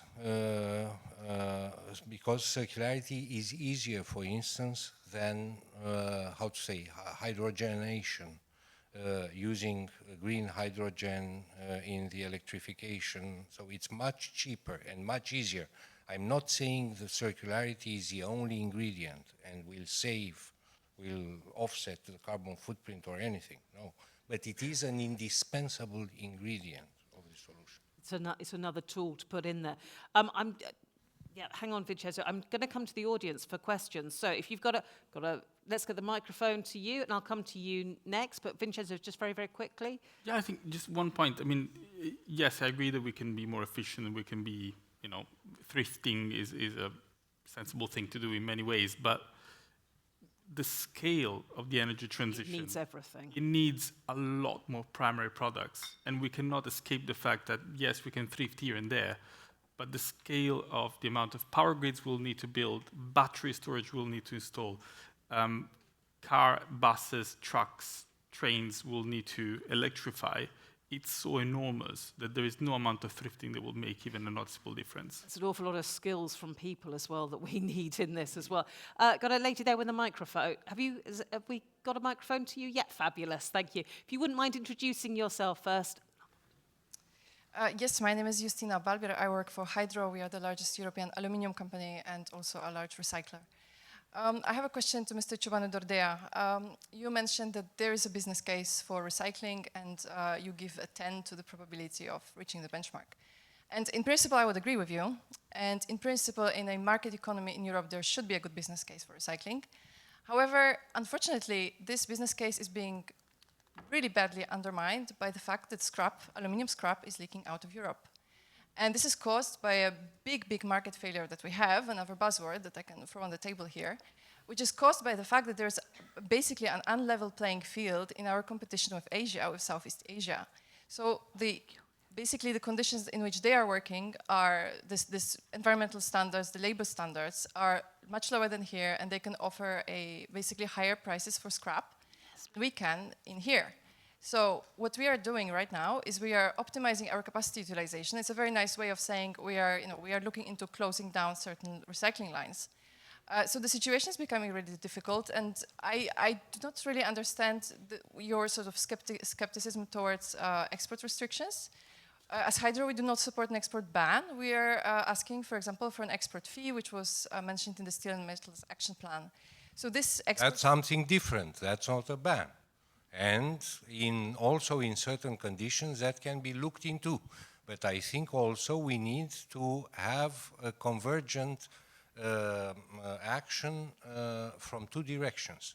We, in the Commission, for instance, when we discuss about, for instance, ship recycling, with third country jurisdictions, where in Pakistan, Bangladesh, and a few others, where the working conditions are suboptimal, we are pressing them hard to make progress and to change the labor conditions to step up significantly and radically their game. And I think this action should continue and not just related to the ship recycling. We should leverage the strengths of our relations, and including trade relations with such countries, to put them more under pressure in order to improve this.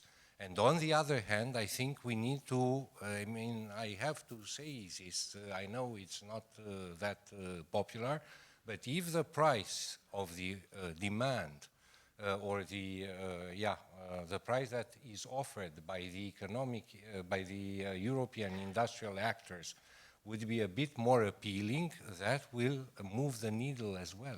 Do you want to come back on that? Yeah, I didn't manage to ask my question actually, but you sort of already answered half of it. But I would just like to say that maybe the semantics also matter. So I think we could sort of distinguish explicitly between a ban and leveling the playing field by imposing fees. That's all I wanted to ask. Thank you. Thank you. I mean, what you're talking about, trying to increase standards, trying to use any trade levers with that takes a time. And what we've just heard from our questioner was like, this is urgent, this is now. We've got to stop the scrap And I am saying that all ingredients, we must act on all the fronts. So if our pressure is sufficient, it won't take decades to move the needle also in terms of labor conditions abroad. But we can discuss where the fee is the indispensable measure. We can look into this. And we are actually looking into this, several services of the Commission, and we should come to a conclusion about this in September this year. Okay, thank you. There was a hand over here. No, oh, yep, next to you there is. Fabulous, you've changed your mind. Hi everyone, Zoe Didili from EURIC, the European Recycling Industries. Unfortunately, we are not there represented, but apparently the future of our business is being discussed. We are glad to see that the European Commission has understood the nature of the problem and that exports of scrap, or better said, recycled metals, won't solve the problem. We addressed the problems before, and that's the energy prices. That's the essence of every business problem. However, for the sake of conversation, I would like to ask how we deal with problems that we all share, how we address the massive price gap between the virgin, the primary materials, and the recycled materials, because the point here is to encourage the uptake. And if mandatory recycled content targets are not the way to do it, then how do we deal with the price gap? Thank you. Thank you. Is there anyone in particular that you would like to direct that to? Anyone in particular? No? Okay. Sarah? Well, it's not easy. I mean, if you say that, for instance, and I can understand that for some materials, recycled content targets don't make sense. Maybe it's a way of saying carbon content targets could perhaps work better, even though it's not that easy as well to calculate. When it comes to the price gap, I mean, it really depends, again, on the, how should I say, the importance of some of the critical raw materials. I mean, if we really say in Europe that we want to have our strategic autonomy, and for some of these substances, this is very important, both for the energy transition, but even for defense, for instance, which is, of course, the hot topic of the day. Then, of course, you need to also be willing to invest and say we need to make sure that the business case is actually valid. And I mean, what my issue is with what the Commission has been doing lately when it comes to the financing, and there I agree with what you have said. I think we need European financing for it. It's not going to be enough, as we are, seeing today with the update of the state aid rules, specifically on industry, that we say it's up to the member states. I really think that we need to have a genuine, we used to talk about the sovereignty fund, now it's been revamped into a competitiveness fund, but it's still not clear where the money is going to come from. And everything that is on the table right now in the current European budgets is being redirected to defense. I think we really need to make sure that there's also money to make sure that our decarbonization of our industry, our circular economy is supported. And the only way I see how is by joint borrowing, for instance, as we have done during the COVID crisis. But right now, I don't see a lot of political buy-in for it. Anyone want to pick up on that? I think sometimes we focus too much on one specific detail and we're missing the forest for the trees. Is that the expression? I think we have to remember in Europe that the goal is the energy transition, and the goal is decarbonization, net zero by 2050. And I think sometimes we like to impose intermediary targets, one on top of the other, and eventually they start conflicting with one another. The goal is not to have more recycled content. The goal is to decarbonize. The goal is to get to the technologies that we need for decarbonization in the most cost-effective way and in the most responsible way. So I think there are many things that we can do by regulation, but I think we still have to understand and let the market work on the basis of a shared societal target without adding too many intermediary targets, because the result is what we've seen in the battery regulation.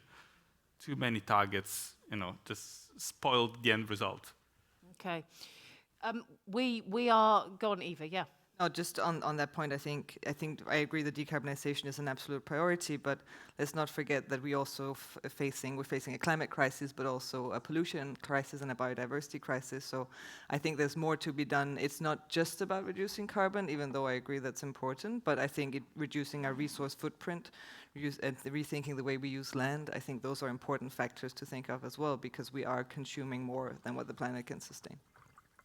Thank you. We've come to the end. What I would like you to do is to reflect on something that a fellow panelist has said. So I'd like you to put a thought in the audience's mind of something that you will be taking away from this discussion that someone else has said, something that resonated with you.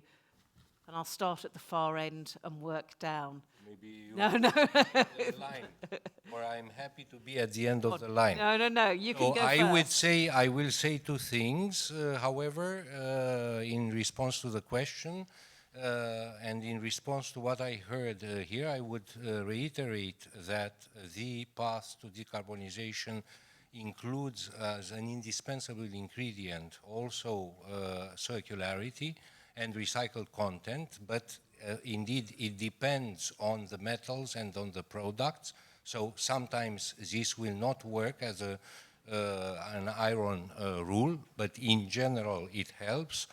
And in response to what the question asked here, I think we need to contribute to the equalization, which is a very difficult issue, by increasing the supply, so the availability of secondary raw materials should be sufficient to play a role in reducing the price of these materials.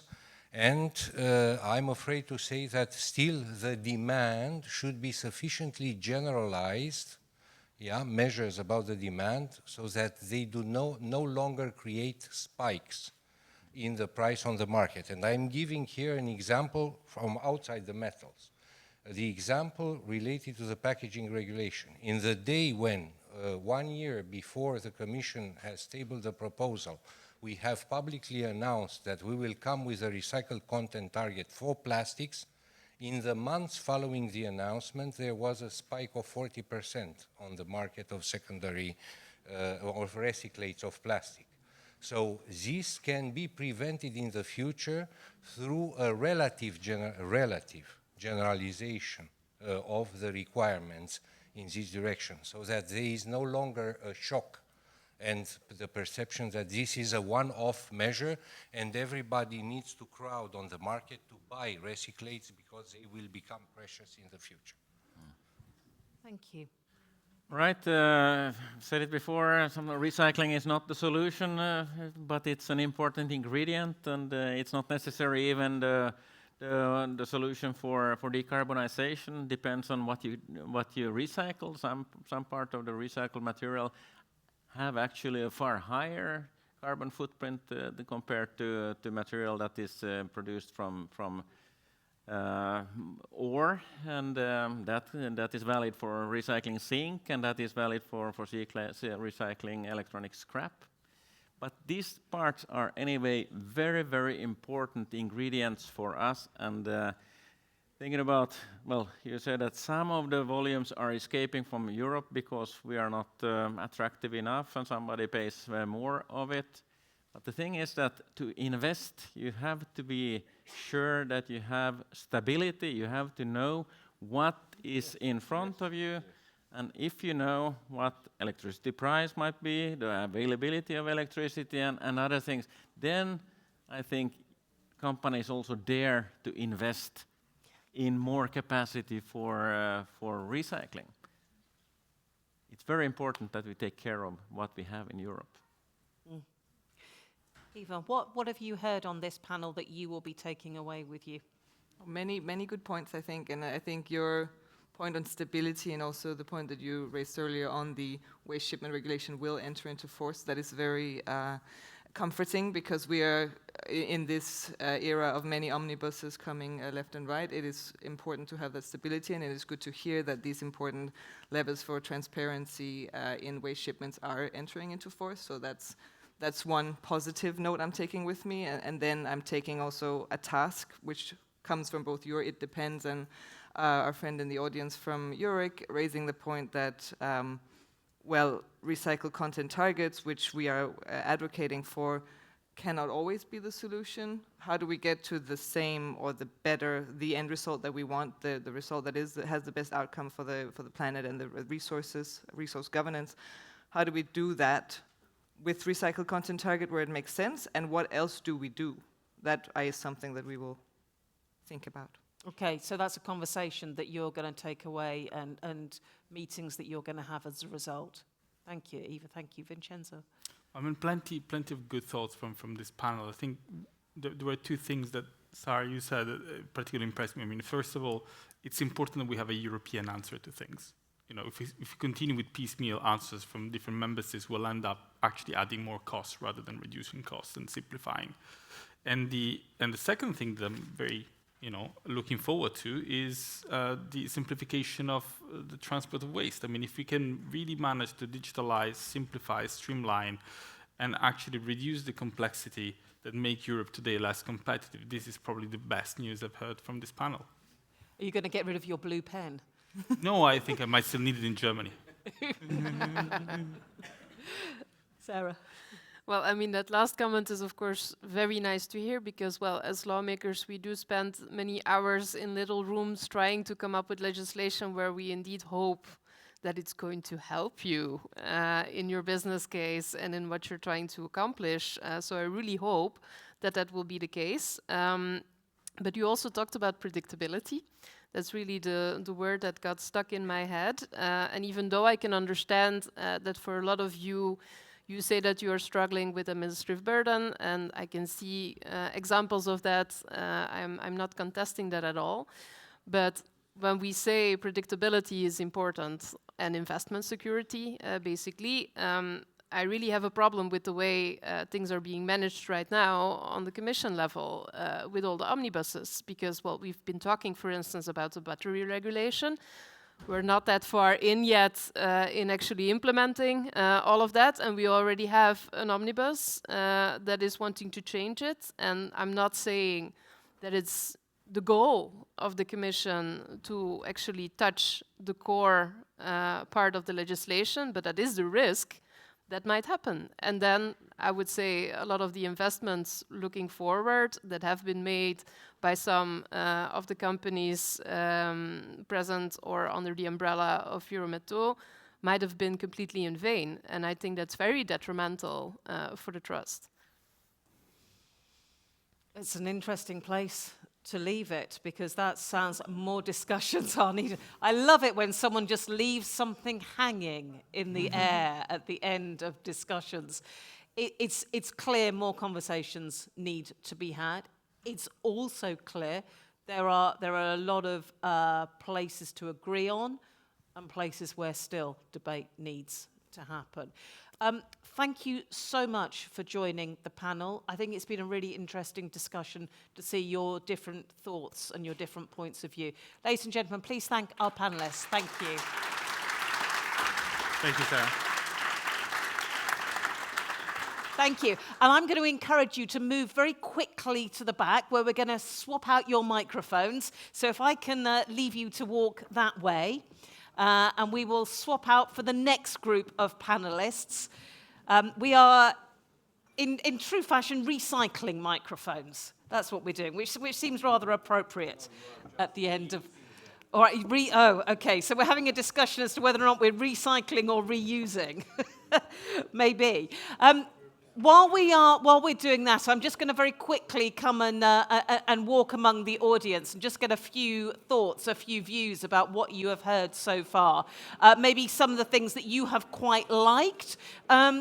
Gentleman here, Mike, I'm going to come to you. So what have you heard so far in that last panel that you will be taking away with you?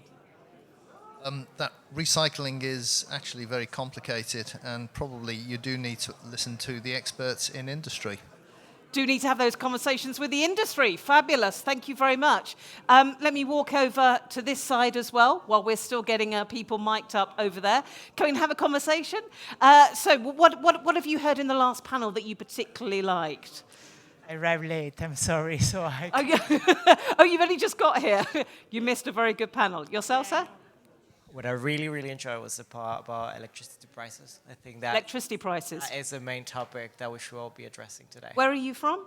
I'm with International Copper Association. Okay, so electricity prices, energy prices, it's what the big topic is. Indeed. Thank you very much. Thank you. How are we doing with microphones at the back? I think we are very nearly ready, I think. All good. Brilliant. Okay. So we're going to move on now to our third panel. So this one is sort of, I'm sure we'll pick up on some of the things that we have been talking about already, but also moving us on to a slightly different area as well.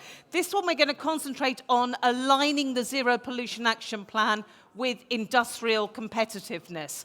So this is basically aligning the EU goals in climate, sustainability, the transition to net zero, the environmental goals, while still ensuring sustainable metals leadership and the competitiveness as well. So in other words, how to have a thriving metals industry while ensuring that the sustainability goals are looked after as well. So, ladies and gentlemen, I think we're more or less mic'd up. We've got everyone with microphones on now. So please welcome our next set of experts. First of all, from the European Commission, the Director of the Zero Pollution Action Plan. Please welcome Veronica Manfredi. Veronica, come and join us. Fabulous. Thank you very much. Come and take a seat. The CEO of Umicore, Bart Sapp. Come and take your seat. Thank you very much. Thank you very much. Lovely. We have the MEP from the European People's Party. Very pleased to have Dimitris Tsoidras. Come and join us. Thank you. And the CEO of Atlantic Copper, Macarena Gutierrez. Thank you, Macarena. Thank you. And you want to sit here? I'll sit on that one, but please feel free to... Brilliant. And do we have Veronica yet? No, okay. No, not at the moment. Well, I'll tell you what, when she arrives... Where? She's coming now. Fabulous. I was like, there she is, there she is. Well, look, we'll let her get mic'd up, and then she can come and join us afterwards. Fabulous. Sparkling, please. Welcome. Thank you very much. I know that you're all diving around with different meetings and the like. Yep. So just trying to get your heads. Where have you all come from, by the way? My office is in Brussels, so that's quite easy. Yeah? So not affected by the strike today. You walked. Exactly. It's hot out there still, isn't it? It's very hot, yeah. Very, very warm. I'm from Greece. But today, I mean, what have you been doing? Different meetings and the like? Oh, yeah. I had to participate in different committees of the European Parliament. What was the last one that you were at today? IMCO. Oh, okay. Yes, IMCO is the committee for internal market and consumers protection. So now you've got to take off the internal market hat and put on the hat of pollution and sustainability now. Yes. It's something, yes, that is related to the issues we discussed today. Many of the same issues. Fabulous. Come and join us, Veronica. Thank you very much. Thank you. Apologies for being a bit late. No, not at Good all. What afternoon, meeting everyone. have you just come from? Sorry? Where have you just come from? What meeting? From the wrong hotel. I was in Residence Palace looking for you around, and clearly it was not the right address in my diary. Apologies for that. It happens. But I'm on a very clean electric bike that drove me here in a split second. So. Okay. Zero pollution modes of transport. Do you know what? You could so easily have said, I've been in a very high-level meeting. Not at all. Where we were discussing this and this. And I was so pleased. But no, you went to the wrong hotel. And then got here on an electric bike. I love it. Thank you. So what we're going to do, first question, looking at that balance between a competitive industry and the sustainability goals. How easy is it to balance those two sides, those two very different targets or areas that we need to walk towards, run towards? Number one is really easy, going right the way through to 10, which is impossible. So if you had to put yourself somewhere, number one, really easy to be competitive, sustainable, zero pollution, all of that. Yep, it's easy, we can do it. It's number one. Number 10 is there's no chance at all. Macarena, where would you sit? I would say that this is a must. You know, we cannot say that is it possible or it's a must, because if we don't have competitiveness, we will be zero pollution and zero everything, but because we are closing the industry. So I think this is a must. So we need to really have this in mind. And if we are not convinced, then it will be very hard to. So first of all, I would say we need to convince each other. And I wanted to start up maybe a little bit being positive on where we come from. Okay, but how easy is it to get there, do you think? It depends on the political eager to get, you know, the policies, the objectives, the targets. So it will depend on that. If there is a real political eager to get to that, or ambition to get to that, it will be easy. If there is not a political ambition, it will be very hard. Actually, you're not a politician, but that is a politician's answer, I have to say. Dimitris, how hard is it to balance those two sides? It's very hard. It's not easy, because the target for decarbonization is here, but the road to achieve this target is not easy, because we are not the only ones in the world. So we have to look around us and to see what happens in the other parts of the earth. For example, we have the United States of America that have withdrawn from the agreements. We have parts of the world that are competitors to the EU, let's say China, who they don't keep the same standards. So we have to be ambitious and to be focus on our targets, but at the same time we have to follow a path that don't make our industries uncompetitive in this environment. So we have some sections, some sectors, we have to follow a different path, I think. We've made the reference to scrap metal in the EU, let's say. So there are a lot of things that we will come on to in this discussion, but your answer is very much, it depends what you're looking at, and there's a lot playing into this. But when we just look at that balance of how hard or how easy it is, Bart, where would you sit? Yeah, I think I would more be on the 6 or the 7. 6 or 7, and yeah. I could move even to the right, depending on how we define actually what is zero pollution or what is zero emissions for the industry. And if we keep that in a pragmatic way, because zero waste doesn't exist in the metals market, whether we like it or not, it doesn't exist. If we are pragmatic in that way, the technology is here in Europe. I mean, we have leading companies. We have really the experts with the high yields in the industry. So if we want, we can do it. Okay. Just how do we do it in a pragmatic way? What do you think, Veronica? This is your bag. This is your thing. Yeah. Is it easy to get there, or is this going to be phenomenally difficult? So I would tend to agree very much with what Mrs. Guterres said at the beginning, in the sense that if there is a very clear, strong, unified political will and good, therefore, regulatory environment that support that in a very coherent manner, it's absolutely doable. I would still say 3 to 4 in terms of degree of difficulty. So no, I'm more positive because we have the brains, we have the skills, we have the patents.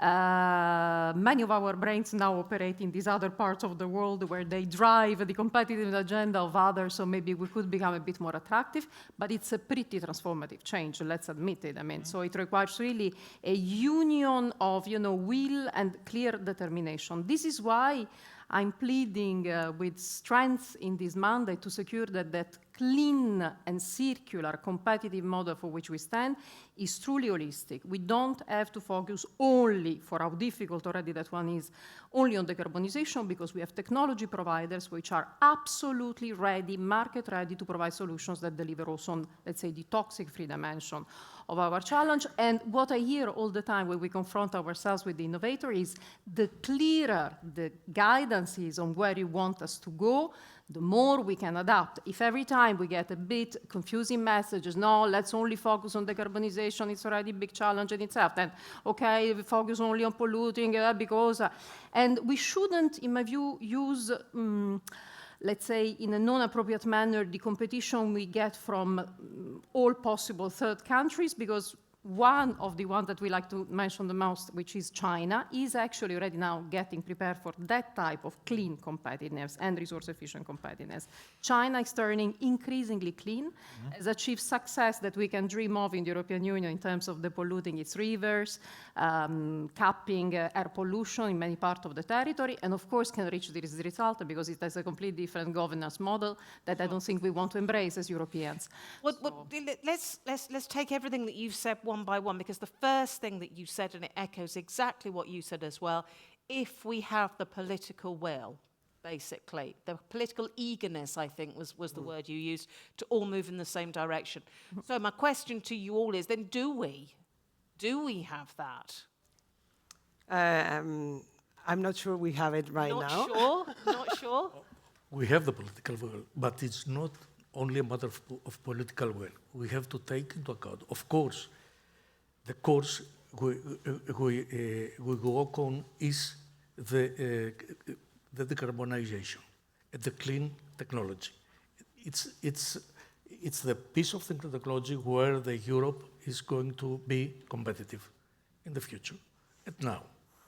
But we have to take into account also the problems that industry faces now.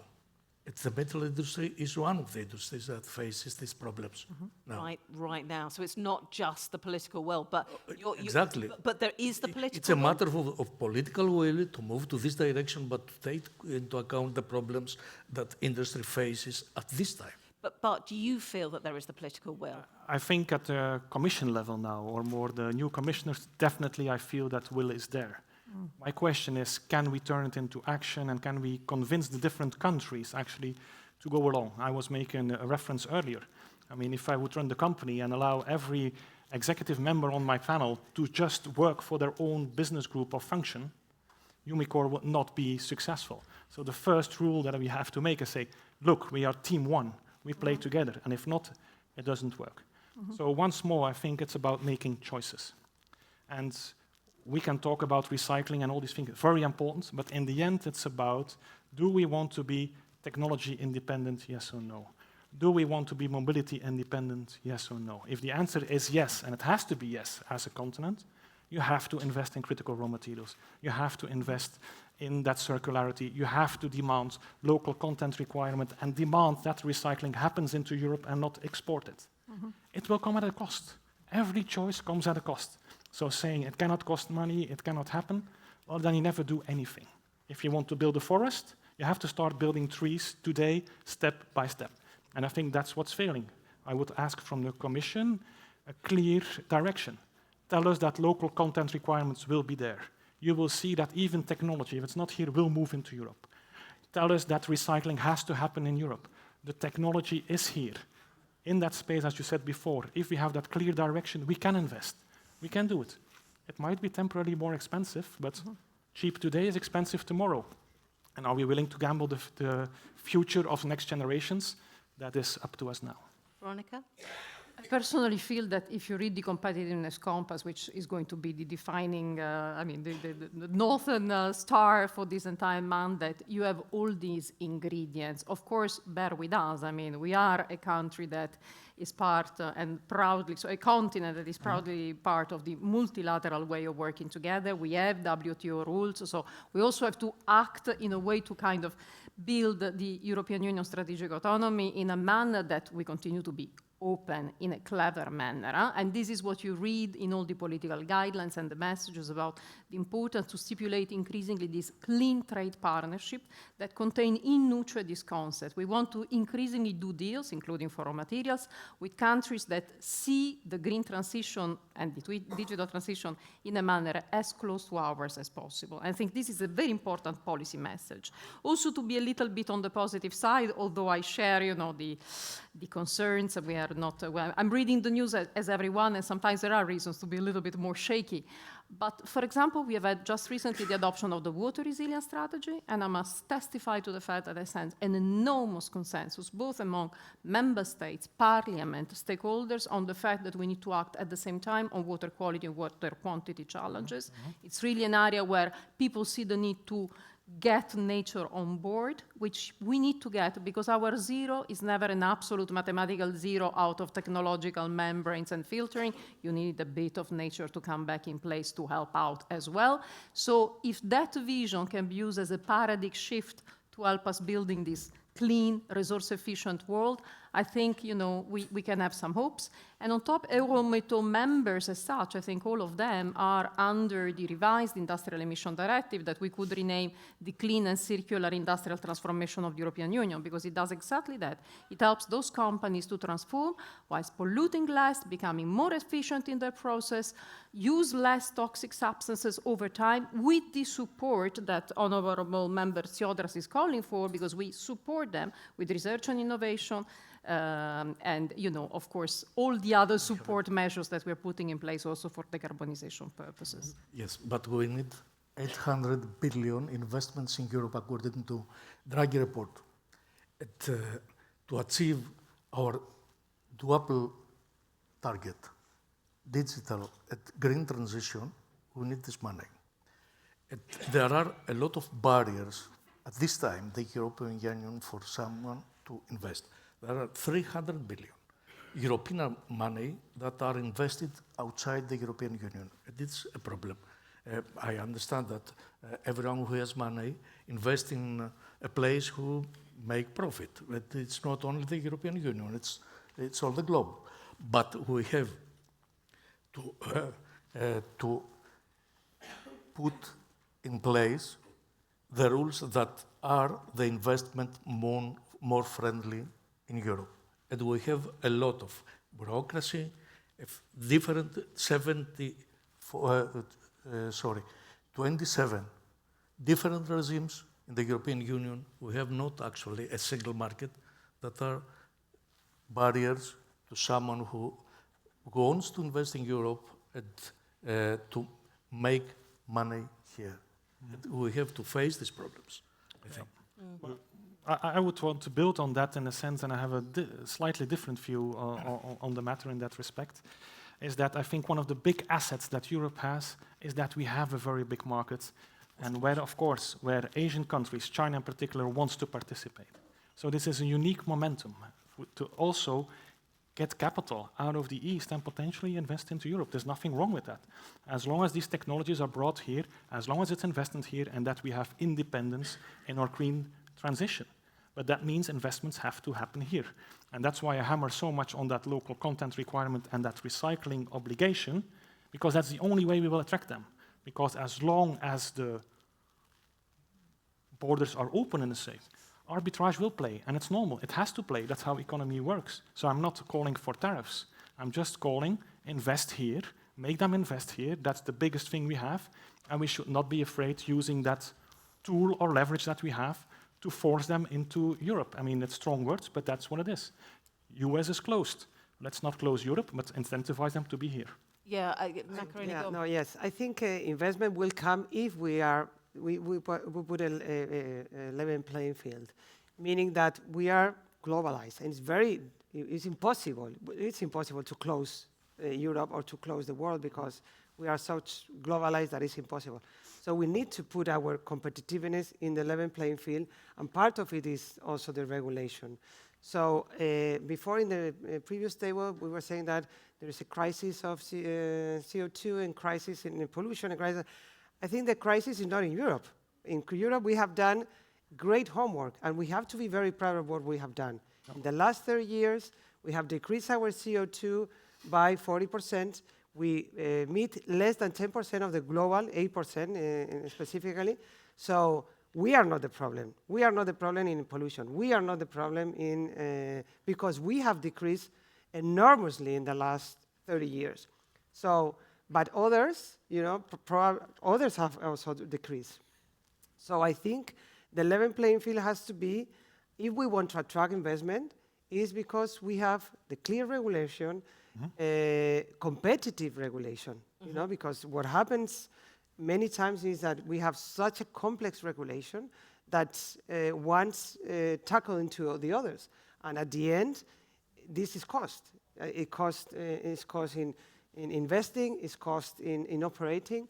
So I think we have to stop a little bit, because, stop a little bit, take a good look at the Draghi report, saying what do we need to be competitive, what have we done? And maybe you said, I don't want to say we have done enough, because it's never enough. Sure. But we have done a lot. And you have to compare this with the rest of the world. And then, because competitiveness, if you don't take a look at the rest of the world, you cannot be competitive in Europe. Sure. Well, you have to be competitive within the world. So we have to take a look what others are doing, at what speed they are doing it. And seeing that, then take decisions and be ambitious. But we have been very ambitious in the past. We have and we are very proud. And when I say we, I want to say companies, industry. So it's not politicians. We companies have been very accomplished, because we have invest, we have innovate, because we have invest and innovate, and we are able to be very efficient processes. But if you want to push more and a very high speed, then is when competitiveness, because what others are doing, others are very high, very behind our targets. So if I take a look at what had happened with the Juncker plan that probably all of you remember, in 2014 he said by 2020, 20% of the energy in Europe have to be renewable, 20% reduction on CO2, and 20% of the GDP must be come from industry. What happened today, 5 years after 2020, we have more than accomplished the CO2. We have more than accomplished the renewables, and this is great, and renewable is a great energy, because it's not only clean, but it's competitive. But the industry, it's not even got it, because it's even below, it's 16%. So I think it's the time of, we are like here. Yeah. So I think it's the time to rebalance, and to rebalance, probably you have to lower the speed of this and increasing the speed of the competitiveness. Dimitri, you want to come in on this one? Yes, but make a comparison with what happens in the rest of the world. We can see that Europe lags behind in terms of technology, especially in technology of edge, let's say AI. We are behind the United States and behind China. Looking into 50 bigger tech companies, there are only 4 Europeans. So we have a single market of 450 million people. It's our strong asset, and we would not take advantage of this asset, I think. Bart's nodding next to you, and you obviously have that global view. You've got the view because we're talking about Europe as opposed to the rest of the world. When you look across, what do you want to share that either works well or that you can see with that wider context? Well, that's a very broad question. But Yeah. I mean, if I look at our refining and recycling operations in Belgium and Hoboken, very here, right?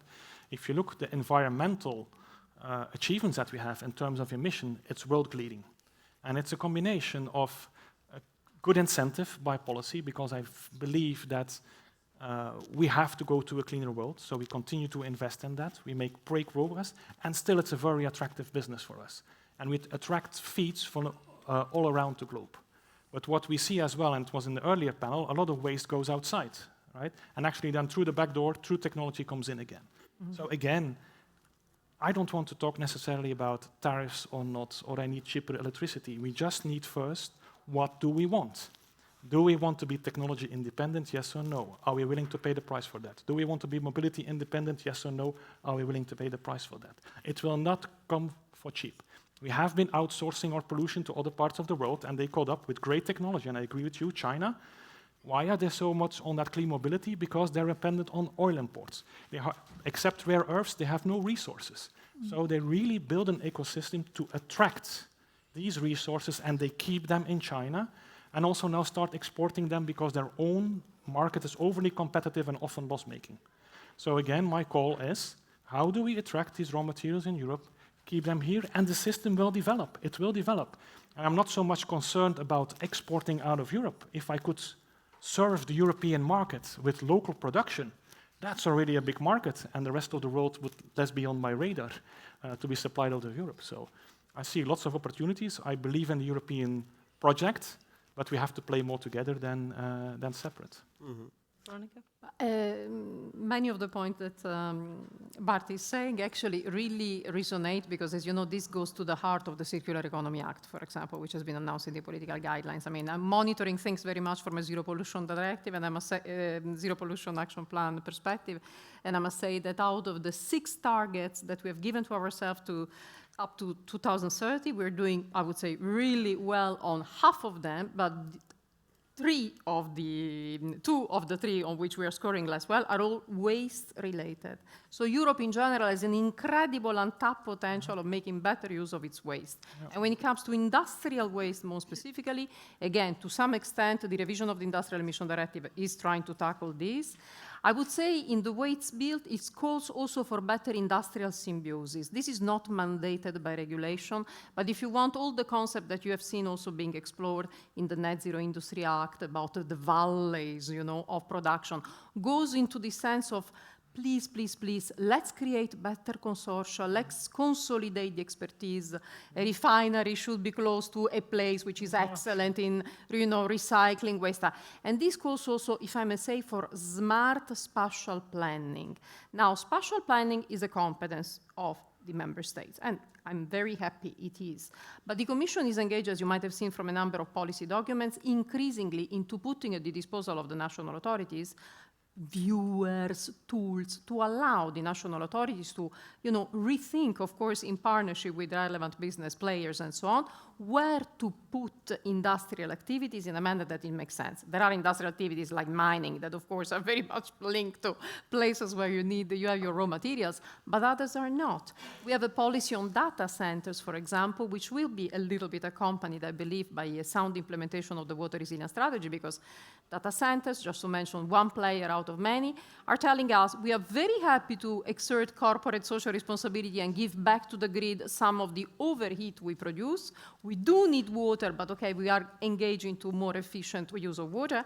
We need the sources of water, maybe urban wastewater treatment plants in the neighborhood. So give us places where it makes sense and it's making co-benefits for the European Union that we are placed there. We are engaged in such a big digital transformation, we will need many more of these data centers on our territory. So it's also a matter of creating alliances and consortia, and I believe this is an important point that comes both from the Draghi report and the Letta report, which is pointing to the fact that contrary to other parts of the world, in Europe, we have had a certain tendency to, each operate. I mean, we have some very big groups, but they do not represent the majority. Yeah? Over 99% of companies, really small and many micro enterprises, as we know, that we love, but maybe we are at a stage of our transformation we have to think, at least in terms of consortia. I don't plead necessarily for, big mergers, but better consortia, better alliance in the name of a made in Europe, which is more intelligently thought by design. This we see very much as a need and an opportunity. Bart. Yeah, so first on the last point, I agree, because we're often too concerned about our customers and bring the price down in Europe, and therefore we are not allowed to build European champions that compete globally. So that's a theme. But I would like to bring it a bit more concrete with examples, for instance. So when I talk to my customers, battery makers, for instance, they say, Bart, we are very happy that you have a battery cathode material plant in Europe. But we have seen that the Commission is, for instance, not clear yet, is local content requirement going to be needed or not? We just saw there was a postponement of the CO2 target for European cars. So the rules of the game are changing along the road. So the ones that follow right from the start are at a disadvantage, and others that are more on the fence, they say, let me wait it out. So if the clarity would be, yes, it's going to happen, my plant will be full tomorrow, I can tell you that. And I'll get good prices, I can tell you that as well. Sorry, you say you will get the prices? Yes, for sure, because the capacity is not there today in Europe, right? So it will be an economic case that we have. Secondly, energy, because you talked about energy. I mean, we produce sustainable products. We work with PPAs. We happen to be producing, for instance, in Poland, right? We use PPAs from wind farms, from solars, because we want to have CO2 neutral production. Now we see that actually the national grid mix is being put forward by member states, because maybe some countries have a lot of nuclear, and maybe others have more carbon, like Poland, and suddenly then PPAs would no longer count as clean energy. I don't understand these elements. And maybe a last example before I switch on, and I would say zero waste doesn't exist in a certain way. If you look at ore bodies, if you look at recycling feeds, like for instance nickel, cobalt, or whatever, if you mine that, it will come along with lead and arsenic. That's how the world is shaped, right? That's how these ore bodies are. So we have to be able to treat these arsenic and lead, critical raw materials, and not focus on the hazard, but on the risk. So basically, you have the hazard going in, but you have to reduce the exposure. And we prove every single day that we can manage those exposures. And we now see legislation, for instance, on cobalt, and then I rest my case after this one, for a while at least, is that there's now voices out there to bring the workplace exposure to 10 microgram per cubic meter.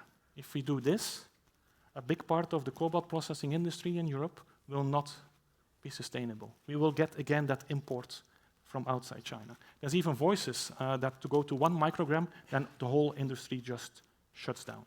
So we have to find these pragmatic levels. We have shown proven evidence that 20 microgram is good. Why don't we listen to the industry? We're not only the bad guys, because if you look at the progression we have made, let's try to find that common ground, and that's my big call on that. It's a really interesting phrase you just used, we're not the bad guys, and I wonder whether that sort of actually speaks to the transparency and trust, or maybe lack of trust, or maybe lack of conversations. I don't know, but Macarena, I could hear you while Bart was talking, sitting next to me going, What were you agreeing with? No, I think that that in order to attract investment, why don't we facilitate through the regulation, you know? Because we have so much regulation, and also the other day I was taking a look at when we say regulation. In the last 5 years, the US has passed 3,000 laws. In Europe, 13,000 in the 5 last years. This in Europe. Then you go down to the countries and that multiplies. So, and then, as I was saying in the beginning, so many laws that, you know, at some parts, so we were saying, e-waste regulation, recycling, critical raw material, zero pollution. And when you go to apply all of them, you face that you have some contradictions, some incoherence. So I think it would be a need to do like a platform to analyze the incoherence on all the regulations. First, to simplify.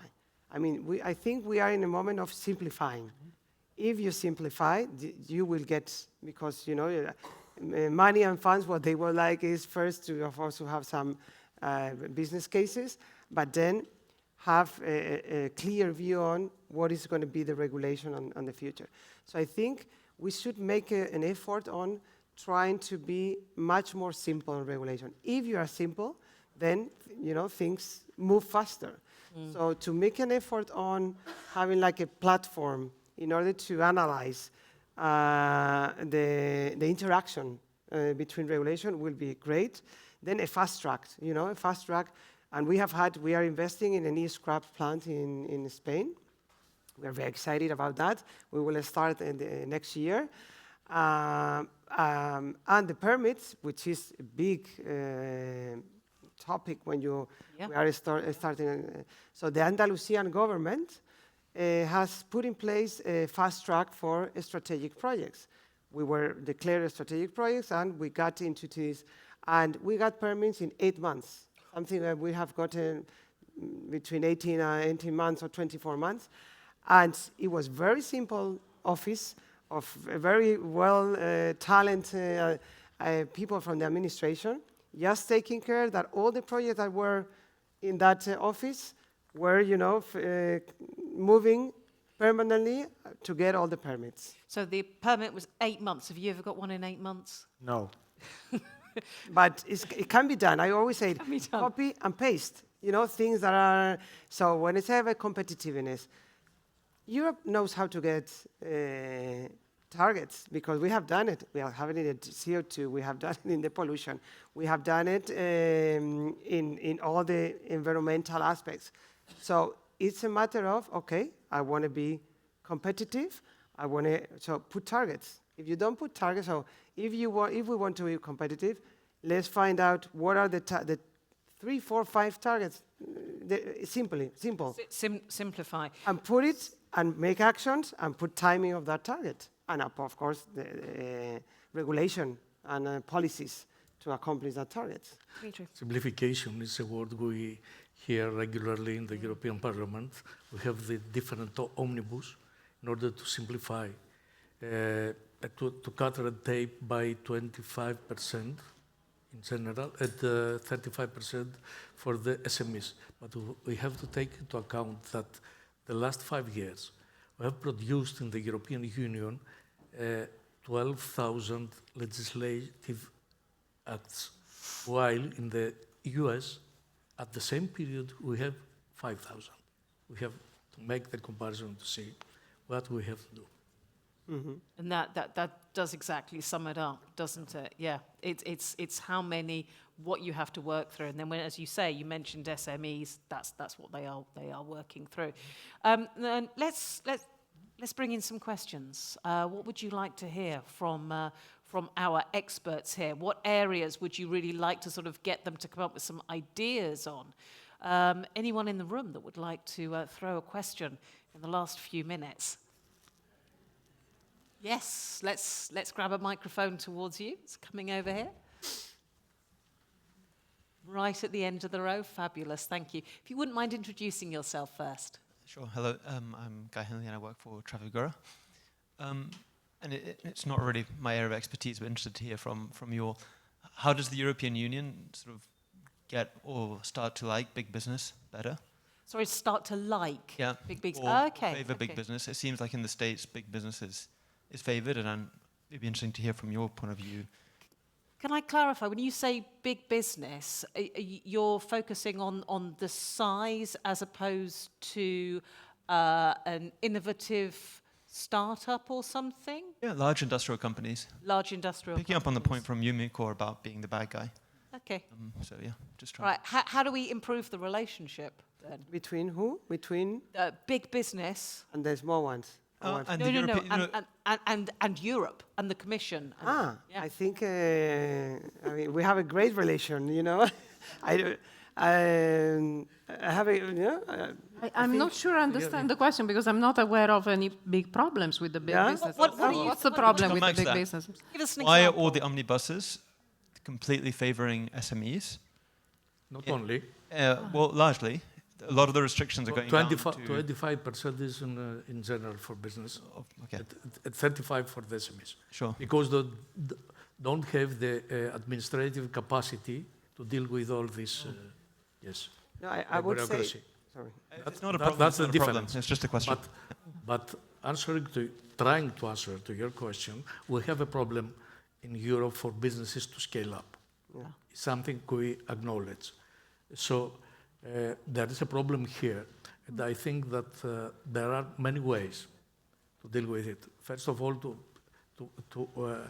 to improve our single market, to create a real capital union in Europe, because if someone wants to raise capital from somewhere, prefers to go to America than to try to find here. So I think it's a big problem, although we have a lot of funds in the European Union. The savings of households and companies saving are, if I remember correctly, the number is 33 trillion that are in banks and are parked in places where there are no profit. So I think we have to encourage of this money to be invested in Europe in companies that want to scale up. And sorry, I will also add that I think also there is a value for the big companies to track the small ones, because we have a lot of suppliers, like for example, in Atlantico we have 1,000 suppliers, out of which 60% are even local suppliers. And we track because, you know, we trace them to have the standards we have. So it's a way of tracking and make them. So I think it's a value on the big companies to, many of the small companies have grown by working with us and with the standards of the big companies. So I think this is a positive when sometimes, you know, some of the policies is that we need to track with the small companies. I think it's a positive way of doing it by working with the big companies. Bart? Yeah, well, I don't feel a bad guy. I don't also necessarily feel treated like a bad guy yet. I mean, it's only 1 year, so maybe it changes over time. We haven't had any drinks afterwards. Exactly. But at the same time, I think if you hear passion on stage or if you hear some comments or clear example, it's because I'm really passionate about the European project. I mean, Europe is a great place to live, right? We have a real nice quality of life. We have great principles, and we have to uphold those. The question is, how can we now unlock that potential, because it's so great? Sometimes we don't have the technology, but in many cases we do have the technology. So but we have the potential. Yes. We have the potential. So we have to go for it. We have the potential. At the same time, we'll have to make choices. But we have the brain drain from Europe to America. might change maybe now. Yeah, I mean, the reason I asked for clarification on your question when I asked about big companies or actually those that are more along the innovation is because it is something obviously that the Draghi report was, you know, really strong on. And if we are to hit sustainability goals, if we are to tackle some of those biggest questions, quite often it is the startups, it's the innovators that can be that agile and that versatile. So we've got to keep them in Europe. Yeah, but again, invite the technology players into Europe. Invite between brackets. I mean, if they want to participate, you play here. And guess what? Then the ecosystem of the smaller companies, the creativity. I'll give you an example. When the internal combustion engine was still ruling the game, right? And China was way behind on this technology. They had a potential to be the biggest single market, and they are now today for cars, right? They forced, literally, European OEMs, American OEMs to set up joint ventures there. And not all of these joint ventures were successful, I have to say that. At the same time, they built a whole ecosystem of sub-suppliers that innovated, that are really contributed to those volumes. So if we now invite these big giants in, we make them produce here, again, sorry to repeat my point, local content, the ecosystem will grow. It will be there, but we have to start.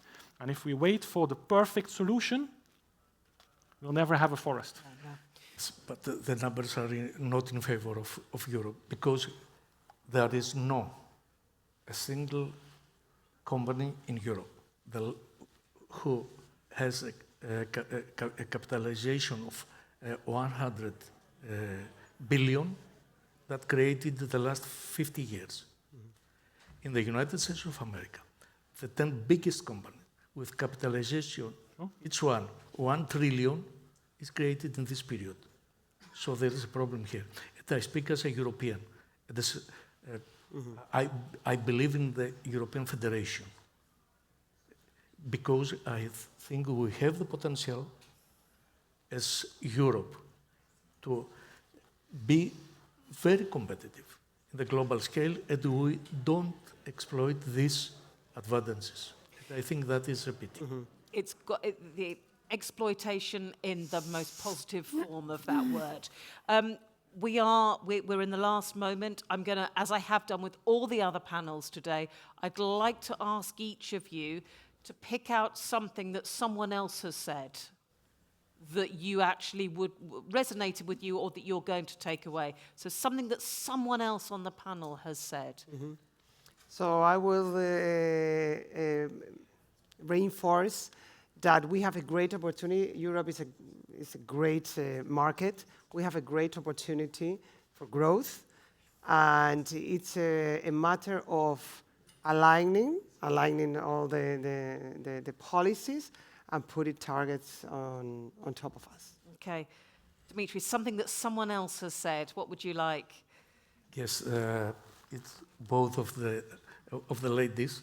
We have to combine, actually, the green targets with the competitiveness of Europe. It's this field we can, as Europe, to be protagonists in the global scale. I agree, but we have to do more and to give European answers and not just technical solutions. Art? For me, it would be continue to keep the faith that ultimately we will see it. We will see it through. And my call would be, let's make tough decisions and prioritize what we really want. And then it will come at a cost. And the question hanging out there is, are we willing to pay the price? As long as we don't answer that question, nothing will happen. And for me, 2 quotes from the 2 men on the panel. One, truly unlock the EU potential, because the potential is here, including in technology provision. We have an enormous amount of innovative startups that simply don't manage to upscale as they could and should, and create a real capital union, because I think this is a well-recognized problem. So if we were to put at the service of those innovative small, medium, and large innovators, because we have them across the filière, the money that we have in our savings across the various member states, we would be really jumping ahead. That's a really lovely place to leave it. We will be jumping ahead. I think we can probably all agree with that. We certainly have that on the panel here. Thank you so much for joining us. Ladies and gentlemen, please thank our final panel here. Thank you. Thank you. Thank you so much for all your different thoughts and your opinions. It's been really interesting. James, would you like to come and give us a few of your thoughts? I must say, I feel we are working very closely with businesses. Before you do, we want a quick photo. There we are. It's important you get the photo ops in, Sasha. We have to make sure that everyone gets the right photo. You social know media accounts. It's always what happens on social media, and it's what people talk about afterwards. So indeed. Continue. No, thanks very much, and thanks to the last panel in particular, and to Sasha now. Before we get to wrap up, and before I will give my final thoughts, we do have the closing keynote speech, and I'm delighted to have Alexandre Paco, the Director for Innovation for Clean Growth and Low Carbon Economy from DG Klima, who will close us out today. So, Alexandre, please, the floor is yours. Please welcome. Thank you, James. It is the most difficult part of the day, to still listen to me for a couple of minutes, so I promise I'll be short and to the point. So I think a lot has been said, I'm sure, today. I've listened to the last panel, and I could share many of the thoughts that were said. But from the side of DG Klima, so that's the DG that I'm representing today, I would like to focus a bit on the decarbonisation, of course, that is so important as a driver for competitiveness. And we were very involved in the Clean Industrial Deal, as you can imagine, because to help you to decarbonize is a win for climate, of course, but also a win for you because you become less dependent from fossil fuel, you become more resilient. You also need in your business long-term predictability, and this is what we try to offer as much as we can. Next week, the European climate law will be proposed for amendment, so a 2040 target of 90%, as you probably know, will be proposed. I mean, this is the plan. Of course, let's see next week, but that's the plan. And what I would like to tell you is I am in charge in DG Klima of the Innovation Fund. I don't know if this is known to you, but this is actually a large fund of about 40 billion euros that is financed by the ETS. So it's basically money paid by industry that is recycled back to industry to decarbonize and to help you to decarbonize. What we see over the years is that the project pipeline in terms of decarbonization projects is growing. So if you would ask me 5 years ago where industry stands, I would say, they're still thinking. Today, no. You, as business, is really thinking very hard and ready to invest, ready to do real projects to decarbonize. But what is missing, and we see that in so many cases, is the business case. There is today no business case for many of the very good projects that you have. So basically, the main objective is to help you to make these projects bankable, so that you can go to your investors, go to your bank, and say that I have some grants, some subsidies that can help this project to get realized. So public support will be absolutely key to help you to go through this transition. The carbon price alone is not enough to trigger investment. Today, the Commission issued very important guidelines on state aids. So this is the so-called Clean Industrial State Aids Framework, CSAF in short. And this will help countries to go faster and be more simple in the way they can offer some support to decarbonization. But also, when you project use electricity, or you also user of electricity, there is some electricity price relief that is possible under conditions.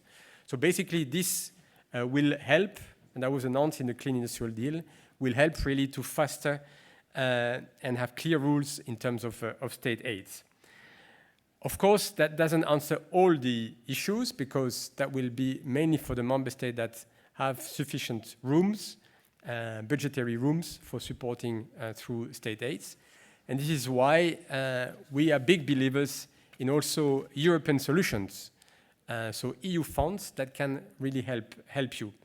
As I said, the Innovation Fund is there to support innovative projects, both in terms of small, large, and medium scales. It is about first-of-a-kind project, but also about scale-up of more mature technologies. I must say that youth sector is eligible, but has not yet really, I would say, picked up on the offer. So when I'm looking at the results so far, 12 billion euros have been awarded. Only a small share of that is going to youth sector. And that's, I would say, a pity. So I would really encourage you to look again at this possibility. We are here to offer also support. I see some people already reacting in the room. Very good. I will stay for a little while after. We can have a conversation. But we are now offering also project development assistance. So for projects that have failed or that want to apply. We're also thinking how to make it even bigger than we have now today. In the Clean Industrial Deal, we announced a bank. It's not really a bank as you imagine as a bank. We use that term because we have already a hydrogen bank to support the production of hydrogen, but we will also have an industrial decarbonization bank that we aim as a volume of 100 billion euros, so big money. And here it is going to be to roll out carbon contract for difference. So basically, to cover between the mitigation costs that your projects have and the carbon price. So how to cover for that and to also cater for the flexibility that we have with CCFD. We are starting actually now with a pilot that is going to focus on heat decarbonization, so mainly heat electrification. This is going to be 1 billion euro through an auction. We have now published the terms and conditions, the draft terms and conditions, and we will open the auction before the end of the year. So again, this is something that can help your sector to decarbonize. So as a conclusion, I would say we are here to support you concretely to make your business case a reality. Please come to us, participate to our days of information around the Innovation Fund. This is, we think, a powerful instrument. And we really hope that with the ETS review that will come next year, we can further enhance this tool and make sure that you remain competitive and leaders globally. So happy to continue the conversation with you, but now I want to give the floor to James.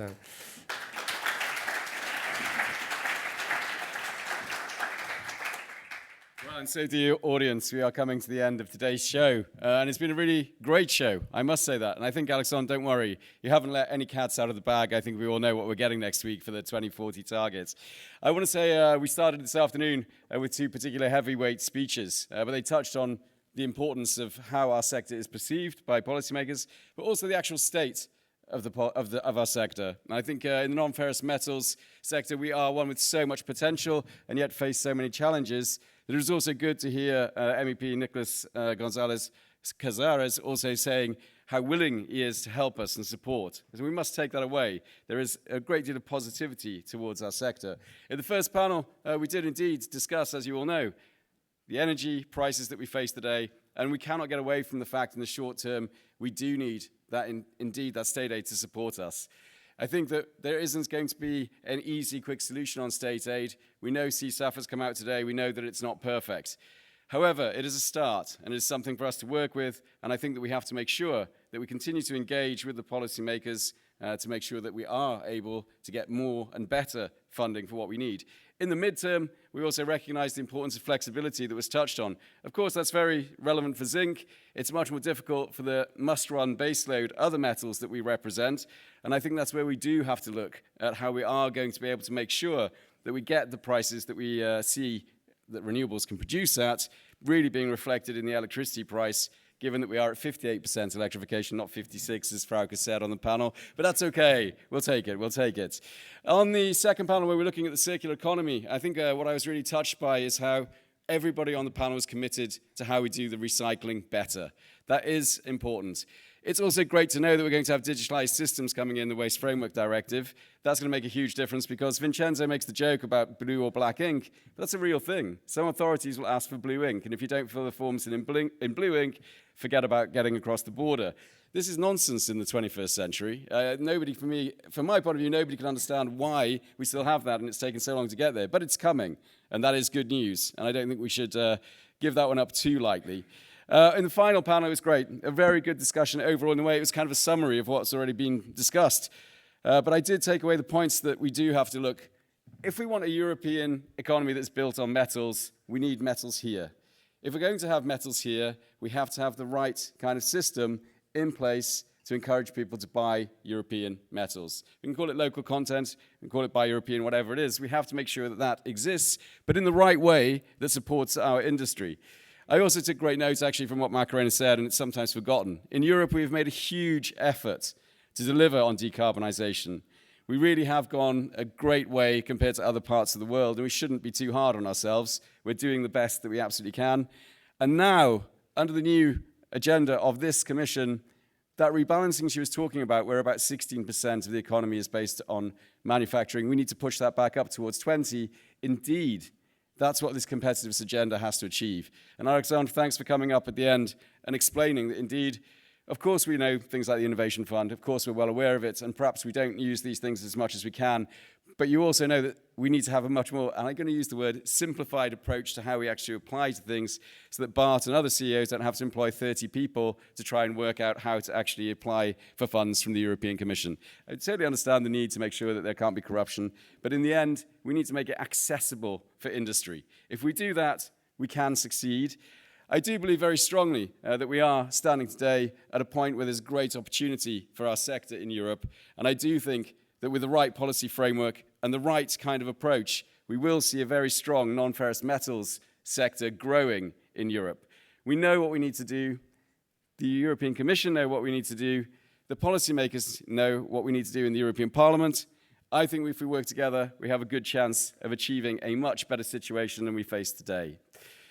I will finish by saying thanks, and I always get this bit the best, because I have to say thank you to the team. I have to say thank you very much to Diana, to Martina, to Natalia, and to Linda in particular, who've really done all the work behind the scenes to make this work.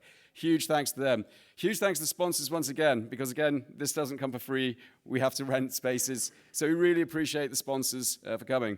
Thanks to the keynote speakers. You have to take time out of your busy agenda to come and speak with us. And of course, a huge thanks to the panelists.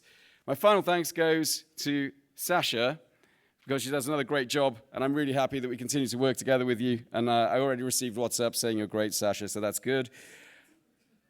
The great news is that I will now shut up. There are cold drinks and canapes. They're waiting for you. Have a great evening. Thank you for coming.